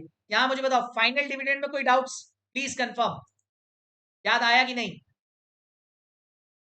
ओके, नाउ डिविडेंड की third situation. Sir third situation क्या थी, इंटरिम डिविडेंड अगर पे किया है, इंटरिम डिविडेंड अगर पे किया है, मतलब सर करंट ईयर का डिविडेंड डिक्लेयर किया, करंट ईयर में ही पे कर दिया। हाँ, अब ये भी दोनों कंपनी कर सकती, होल्डिंग और subsidiary. Holding as usual same treatment, ignore drama again in subsidiary, drama again in subsidiary. 3 बातों का ध्यान रखना है, खत्म, खत्म, जरा सा 5 मिनट ध्यान से सुनना। सबसे पहले अमाउंट ऑफ इंटरिम डिविडेंड निकालोगे, सर कैसे निकालेंगे, सर सब्सिडरी की share capital into year starting to date of payment of dividend. मान लो आपने सब्सिडरी कंपनी ने, सब्सिडरी कंपनी ने इंटरिम डिविडेंड डिक्लेयर किया 10%, 10% और पे कर दिया 1 अक्टूबर को। ईयर स्टार्टिंग था 1 अप्रैल। तो मुझे बताओ 1 अप्रैल से लेके ईयर डेट ऑफ पेमेंट क्या थी? 1 अक्टूबर। तो कहना इसे उतने ही दिन का इंपैक्ट आएगा। यस और no my dear friends? 6 months का ही आएगा। हाँ, प्लस इस इंटरिम डिविडेंड को करेंट ईयर के प्रॉफिट्स में हम ऐड कर देंगे। क्यों क्यों ऐड कर देंगे सर? क्योंकि मेरे पास बैलेंस शीट जो रहेगी सीबीएस बनाने की, वो कौन सी रहेगी? 31 मार्च की। कहना इसे इस 31 मार्च की बैलेंस शीट में जो सब्सिडरी के साथ में पीओरएल आ रहा होगा, इसमें वो ऑलरेडी रिड्यूस होके आ रहा होगा, ऑलरेडी रिड्यूस होके आ रहा होगा इंटरिम डिविडेंड का पेमेंट। यस और नो? हाँ, जब वो ऑलरेडी रिड्यूस होके आ रहा था, तो मुझे बताओ, मुझे तो यहाँ पे प्री और पोस्ट का बांटना पड़ता है, बाइफरकेशन करना पड़ता है सोना के लिए। तो सोना के लिए करेक्ट सोना निकाल, सोना में करेक्ट डेट ऑफ एक्विजिशन और पोस्ट एक्विजिशन प्रॉफिट निकालने के लिए मुझे इसे एड बैक करना पड़ेगा। यस और नो? सर एड बैक करोगे तो देखो, add back interim dividend to current year profits and then bifurcate between pre and post acquisition profits. फिर इसको बाइफरकेट कर दो। कहना इसे करेक्टली बाइफरकेट हो जाएगा प्री और पोस्ट में इंटरिम डिविडेंड। करेक्ट एनालिसिस आएगा हमारा। हाँ, प्लस लेस कर दो interim dividend from pre and post profit in the ratio of. अब मुझे एक बात बताओ, क्या आपके पास correct interim dividend add back करने के बाद करेक्ट प्रॉफिट आ गया? इसको आपने बाइफरकेट कर दिया प्री एंड पोस्ट में, क्या ना इसे करेक्ट प्री एंड पोस्ट का बाइफरकेशन आ गया। लेकिन मुझे बताओ, क्या इसमें अभी भी इंटरिम डिविडेंड एडेड है? हाँ, तो इंटरिम डिविडेंड लेस भी तो करना पड़ेगा, क्योंकि बैलेंस शीट डेट पे जो 31 मार्च को मेरे पास क्लोजिंग पीओरएल है, वही मैच करना चाहिए मेरे सीडीएस में और सोना में। ईयर एंड पे हमारा मैच करता है कि नहीं बैलेंस शीट वाला फिगर? मैच करना चाहिए। तो हम क्या कर रहे थे सर? कुछ नहीं कर रहे थे, सिंपल सिंपल क्या किया, अमाउंट ऑफ इंटरिम डिविडेंड निकाला। अमाउंट ऑफ इंटरिम डिविडेंड निकालने के बाद हमने इंटरिम डिविडेंड को करंट ईयर के प्रॉफिट में ऐड कर दिया। साथ ही साथ हमने बाइफरकेट कर दिया इसको। ऐड बैक करने के बाद जो प्रॉफिट बचा, उस करंट ईयर के प्रॉफिट को हमने बाइफरकेट कर दिया प्री और पोस्ट में। उसके बाद प्री और पोस्ट प्रॉफिट जो आ गया, उसमें वापस से मैंने इंटरिम डिविडेंड को लेस कर दिया। लेकिन जब मैं इसको लेस करूंगा तो in the ratio of interim dividend months करूंगा। Sir what is this interim dividend months? इसके लिए मैंने आपको ये बताया था। यहां तक आया सबको? पक्का? Done done done done. Please confirm everybody. Okay that's great. चलो सर, मैंने क्या किया, 1 अप्रैल को था, हाँ, ये 31 मार्च को था, हाँ, डेट ऑफ एक्विजिशन कब थी? 30 सितंबर। 6 महीने प्री, 6 महीने post, pre is to post 1:1 हो गया। मैंने इंटरिम डिविडेंड पे किया 8 मंथ्स के लिए। तो कहना इसे इस 8 में से शुरुआत के 6 तो प्री के होंगे और पोस्ट के कितने होंगे? 2। तो इंटरिम डिविडेंड मंथ का रेशियो कैसे आ जाएगा? 3:1। मैंने जाते जाते आपको एक क्वेश्चन भी कराया था। क्या कराया था? होल्डिंग शेयर 80%, ये same. Equity share capital subsidiary की, सब्सिडरी का पीओरएल ओपनिंग क्लोजिंग। इंटरिम डिविडेंड हमने 10% पे किया, लेकिन कब पे किया है? 1 नवंबर 2018 को सब्सिडरी ने। सबसे पहले मैं क्या करूंगा, स्टेप नंबर 3 में इंटरिम डिविडेंड का अमाउंट निकाल लूंगा। सर 480 का 10%, है ना? लेकिन वो डेट ऑफ पेमेंट तक ही निकालूंगा, डेट ऑफ पेमेंट तक। तो 1 अप्रैल से लेके 1 नवंबर तक कितने महीने होते हैं बेटा? 7 मंथ्स। तो कहना इसे ओनली 28,000 हमारा इंटरिम डिविडेंड का अमाउंट आएगा। यस और नो माय डियर फ्रेंड्स? हाँ सर। अब मैंने एनालिसिस ऑफ प्रॉफिट का वर्किंग बनाई। ओपनिंग हमारा 60 था, क्लोजिंग 150। कहना इसे करंट ईयर में मैंने 90 कमाए। इस 90 में मैंने ऐड बैक कर दिया इंटरिम डिविडेंड जो मैंने यहाँ निकाला था।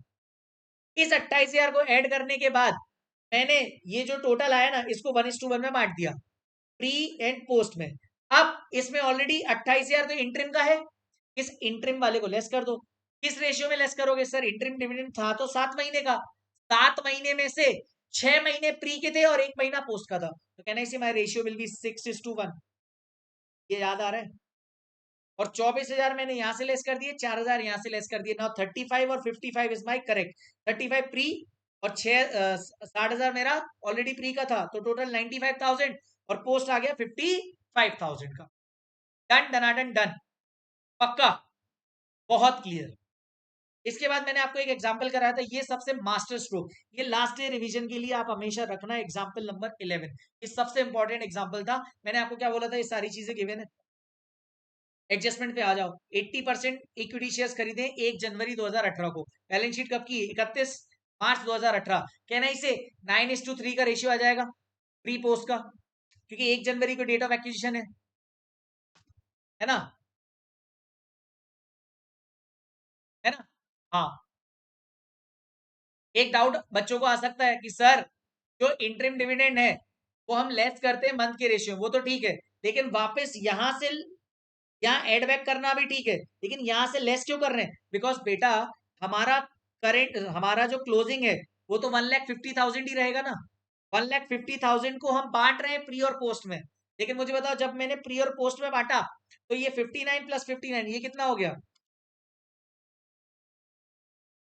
प्लस 59, एक 18 प्लस, प्लस बेटा ध्यान से समझना, ध्यान समझना, प्लस 60, कैन आई सी ये 28,000 से एक्स्ट्रा आ रहा है मेरा, क्योंकि 60 ओपनिंग का भी तो जोड़ोगे।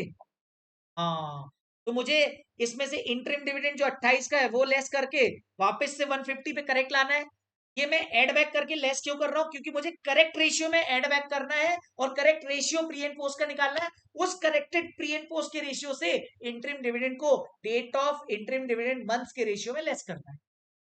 इसीलिए मैं इतना ड्रामा कर रहा हूं। Am I clear Rakhi? पक्का? आगे बढ़ जाऊं? ठीक है सर। क्या था इस क्वेश्चन में? सारे एडजस्टमेंट, सारे सुपर सिक्स में से पांचों एडजस्टमेंट आ गए। इसमें क्या था?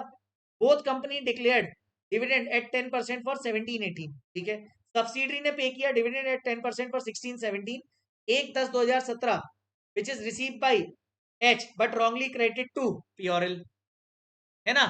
Okay sir, interim dividend paid by subsidiary at 12% on 1 December.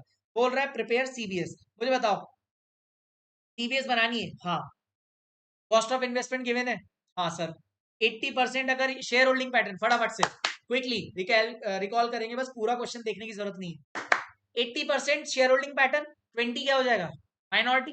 Okay sir, pre और पोस्ट पीरियड 9:3, क्योंकि सर 1 अप्रैल को चालू हुआ, 1 जनवरी को क्या है? डेट ऑफ एक्विजिशन है, और 31 को ईयर एंड है, तो 9:3। हाँ। Both company declare dividend, declare dividend का तो एडजस्टमेंट देखना ही नहीं है अपने को, देखना है सब्सिडरी ने कोई डिविडेंड पे किया क्या? हाँ। कब पे किया है? 1/10 को। ठीक है, which is received by H. ठीक है, 10% है। मुझे बताओ 80 का 10% कितना हो जाएगा? कोई फाइनल डिविडेंड ये लास्ट ईयर वाला इस साल बेगा है, मुझे बताओ कितना आ जाएगा? 8,000। इस 8,000 को मैं कैसे निकालूंगा? Final dividend equal to 80,000 into 10%, 8,000। अच्छा, इंटरिम डिविडेंड भी है 12%, एक 1 दिसंबर को, तो 1 अप्रैल से 1 December, how many months? Sir 8 months. 80,000 into 12 months, 12% into 8 month, ये इंटरिम डिविडेंड का अमाउंट आ गया। अच्छा, मुझे एक बात बताओ, इस क्वेश्चन में प्री के कितने मंथ है? 9। और ये जो इंटरिम डिविडेंड है ये तो 8 मंथ्स के ही है, तो can I say it is entirely for the pre period? Can I say it is entirely for the pre period? याद है मैंने क्वेश्चन करवाया था आपको? हाँ सर। उसके बाद हमने बनाया एओपी। एओपी में मेरा ओपनिंग कितना था? 12,000 था। अब चूंकि इस क्वेश्चन में इंटरिम था और फाइनल भी था, पहले मैं फाइनल को लेस करूंगा ओपनिंग से, फाइनल को लेस करूंगा सर। 8,000 लेस किया, 4,000 बचे। 4,000 और 50,000, मेरा बचा कितना? 46 करंट ईयर का प्रॉफिट। इस करंट ईयर के प्रॉफिट में मैंने जो ये 6400 का इंटरिम डिविडेंड था एड बैक किया, क्या गया? 52,400। इस 52,400 का 9:3 या 3:1 में मैंने प्री पोस्ट कर दिया, और 6400 पूरा प्री से लेस कर दिया, तो कहना इसे 32,900 मेरा प्री का आ गया, और ये 4,000, 36,900, और पोस्ट का कितना था? 13,100 आ गया, खत्म। इसके बाद एडजस्टमेंट्स कोई अलग से अवेलेबल नहीं थे, फिर मैंने पीओरएल में स्टेप 3 का बाइफर्केशन यहाँ लिख दिया। कहना इसे ये हमेशा मेरा क्लोजिंग ईयर एंड पे जो मेरा पीओरएल आएगा वो बैलेंस शीट से मैच होगा कि नहीं? हाँ सर। इसके बाद डिविडेंड रॉन्गली क्रेडिट कर दिया पीओरएल में, तो कहना इसे मैंने यहां से share in net assets of subsidiary 23,380 ये कहां से निकाला था? सॉरी स्टेप नंबर 5 में सोना में गया था मैं, सोना में 80 36 9 ये 1300, इसमें होल्डिंग और माइनॉरिटी का 80 और 20 में बाइफरकेट कर दूंगा। स्टेप नंबर 6 जब मैं सीओसी बनाऊंगा, कैन आई से 93,520 is my what, holding share of net assets of subsidiary. इसमें से मैं कॉस्ट ऑफ इन्वेस्टमेंट लेस करूंगा। 1.5 लाख का मेरा कॉस्ट ऑफ इन्वेस्टमेंट है, 1.5 लाख का मेरा कॉस्ट ऑफ इन्वेस्टमेंट है कि नहीं? हाँ। और डिविडेंड मैंने फाइनल डिविडेंड सब्सिडरी ने कितना बांटा था? 8,000। इसमें से होल्डिंग का शेयर कितना है? 80%। तो कहना इसे 6400 में प्री एक्विजिशन डिविडेंड लेस कर दूंगा। करूंगा कि नहीं? और इन दोनों को कंपेयर किया तो गुड्डू आ गया, इस गुड्डू को सीबीएस में ले जाऊंगा पक्का। फिर इसके बाद एमआई चला गया, कंसोलिडेटेड रिजर्व्स एंड सरप्लस से भी मैं ये 6400 का डबल इफेक्ट लेस करूंगा। बाकी सारी चीजें सेम थी इस क्वेश्चन में। बताओ कोई doubts? Any doubts? Am I clear? Yes no? पक्का? Last adjustment in our super 6 is bonus. In our super 6 it is bonus. चलो बोनस के लिए याद रखना, क्या बोनस के एडजस्टमेंट की अकाउंटिंग हो गई है या नहीं? पहले तो सबसे पहले क्या चेक करना है, क्या अकाउंटिंग हो गई है या नहीं? अकाउंटिंग सर ऑलरेडी हो गई है और बोनस डिक्लेयर किया है होल्डिंग ने, इग्नोर, क्योंकि ऑलरेडी वो बैलेंस शीट में आ गया है। सर अकाउंटिंग हो गई है और डिक्लेयर किसने किया था? सब्सिडरी ने। तो amount of bonus is reduce from opening balance of general reserve और पीओरएल। अगर क्वेश्चन में जनरल रिजर्व और पीओरएल दोनों दिए हैं तो हम जनरल रिजर्व से लेस करेंगे। कौन से? Opening balance of general reserve से। लेकिन अगर जनरल रिजर्व नहीं गिवन है तो कहां से लेस कर देंगे? पीओरएल से। ये तो कोई दिक्कत वाली बात ही नहीं थी कि अकाउंटिंग ऑलरेडी हो गई है। Yes no? अकाउंटिंग हो गई है तो फिर ये देखना बोनस इशू किया किसने, होल्डिंग या सब्सिडरी? होल्डिंग ने किया है, इग्नोर। सब्सिडरी ने किया है तो फिर opening balance of general reserve और प्योरल से लेस कर देने का। Done sir. अकाउंटिंग करी ही नहीं, लास्ट टॉपिक है हमारा इस रिवीजन में। मुझे बताओ आज के सेशन का लास्ट। सर अकाउंटिंग कर दी, अकाउंटिंग कर दी तो ये था, अकाउंटिंग नहीं करी, अकाउंटिंग इज नॉट डन। और डिक्लेयर किसने किया बोनस? होल्डिंग कंपनी ने। सर जब होल्डिंग कंपनी ने डिक्लेयर किया है तो कहना इसे शेयर कैपिटल बढ़ जाएगी और रिजर्व्स कम हो जाएंगे। अकाउंटिंग करनी बाकी है ना अभी, तो सर क्या हो जाएगा? इक्विटी शेयर कैपिटल में ऐड कर देना, ऐड कर देना, शेयर कैपिटल उतने से बढ़ा देना जितने नंबर ऑफ शेयर्स बढ़ गए, और जनरल रिजर्व या पीओरएल को कम कर देना, तो इनको डेबिट कर देना। सर इसका इंपैक्ट कहां जाएगा? Add to share capital. इसका इंपैक्ट कहां जाएगा? Less from consolidated reserves and surplus. Why? Because it is discussion of holding. हाँ बट सर जब डिक्लेरेशन किसने किया है बोनस का? सब्सिडरी ने। Same entry general reserve to P and L, general reserve और P and L to equity share capital, sorry.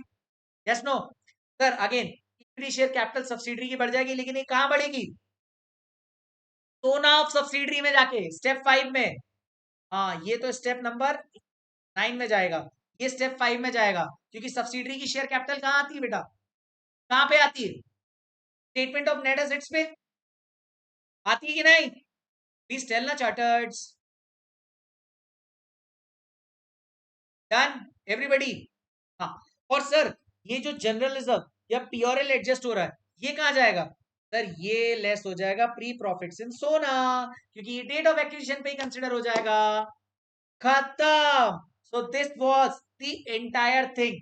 लेकिन जाते जाते दोस्तों, जाते जाते दोस्तों, मैंने आपको एक इक्वेशन बताई थी कि अगर बोनस किसने इशू किया है? सब्सिडरी ने। तो कहना है इसे उसका इंपैक्ट शेयर होल्डिंग ऑफ या शेयर कैपिटल ऑफ होल्डिंग पे भी इनडायरेक्टली आ जाएगा। कैसे आएगा? क्योंकि शेयर होल्डिंग पैटर्न में इंक्रीज और डिक्रीज आ जाएगा कुछ ना कुछ। कैसे मैं आपको बताता हूं, ये देखो। If bonus is declared by subsidiary, और हम शेयर होल्डिंग पैटर्न में क्या करते हैं? Equity shares hold by holding divide by total number of shares of subsidiary. तो कहना है इसे इंपैक्ट हमारा यही, इसी से मेरे को पता चलता है होल्डिंग का share in share holding pattern. मुझे यहाँ पे दोनों में इंक्लूडिंग बोनस कर देना है। होल्डिंग के शेयर्स में भी बोनस, क्योंकि देखो सब्सिडी ने अगर डिक्लेयर करे हैं बोनस और अकाउंटिंग करिए या नहीं करिए, जो भी है, दोनों केसेस में मुझे बोनस तो दोनों में बढ़ाना पड़ेगा ना, for the purpose of letting me know exact share holding pattern. सब कुछ कर लेते हैं लेकिन ये करना भूल जाते हैं, ये सबसे इजी पॉइंट है। लेकिन सर अगर हम ये भूल गए तो कहना से पूरा सीबीएस गलत हो जाएगा। याद है अपन ने क्वेश्चन 1 जो सॉल्व किया था, उसमें आधे से ज्यादा बच्चों को सीबीएस गलत आया था। क्यों? क्योंकि उन्होंने शेयर होल्डिंग पैटर्न ही गलत निकाला था। उन्होंने शेयर होल्डिंग पैटर्न निकालते वक्त होल्डिंग का शेयर ही गलत निकाल दिया था। तो याद रखना दोस्तों, कोई भी केस हो, कोई भी केस हो, अगर डिक्लेयर किसने करे हैं, सब्सिडरी ने, तो कहना इसे आपको शेयर होल्डिंग पैटर्न पे आपका इंपैक्ट आएगा। ये स्टेप 1 में ही आ जाएगा। ये एकमात्र स्टेप है बोनस एडजस्टमेंट है जिसका इंपैक्ट स्टेप 1 पे आ रहा है, अदरवाइज किसी का भी नहीं आता। याद आया? और फिर मैंने आपको बेटा ये समरी बता दी थी। ये समरी कुछ और नहीं, ऊपर जो सुपर 6 अपन ने पढ़ा है उसकी ये समरी है। आप आराम से इसको पढ़ सकते हो, ठीक है। आई होप यहां तक मैंने जितने भी नो एडजस्टमेंट बेसिक मैंने बताया आपको, और उसके बाद मैंने आपको 9 के अलावा 6 सुपर 6 एडवांस कंसेप्ट भी बता दिए। क्या आपको पूरा कंसोलिडेशन अकाउंटिंग स्टैंडर्ड 21 का टीवीएस से रिलेटेड पूरा समझ में आ गया? पूरा रिकॉल हुआ कि नहीं? अरे कॉन्फिडेंस बिल्ड हुआ कि नहीं दोस्तों? Yes no my dear friends? Okay that's great. तो क्या कॉन्फिडेंस मजेदार रहेगा, जबरदस्त रहेगा? पूरा consolidated balance sheet in relation with accounting standard 21, सारे कंसेप्ट क्रिस्टल क्लियर हैं along with HD approach. That's great, that's great, that's great. तो अब आपको फटाफट से इसको देखना है और एग्जाम के टाइम पे कोई टेंशन नहीं लेना, भाई आया सब करा के जाएगा। That's it from my side, bye bye, मिलते हैं। ओके, हम अगली वीडियो में क्या करेंगे, सारे के सारे क्वेश्चंस डिस्कस कर लेंगे, है ना। और अगर आपको अच्छा लगे तो do appreciate on my WhatsApp number. Thank you so much, bye bye, take care.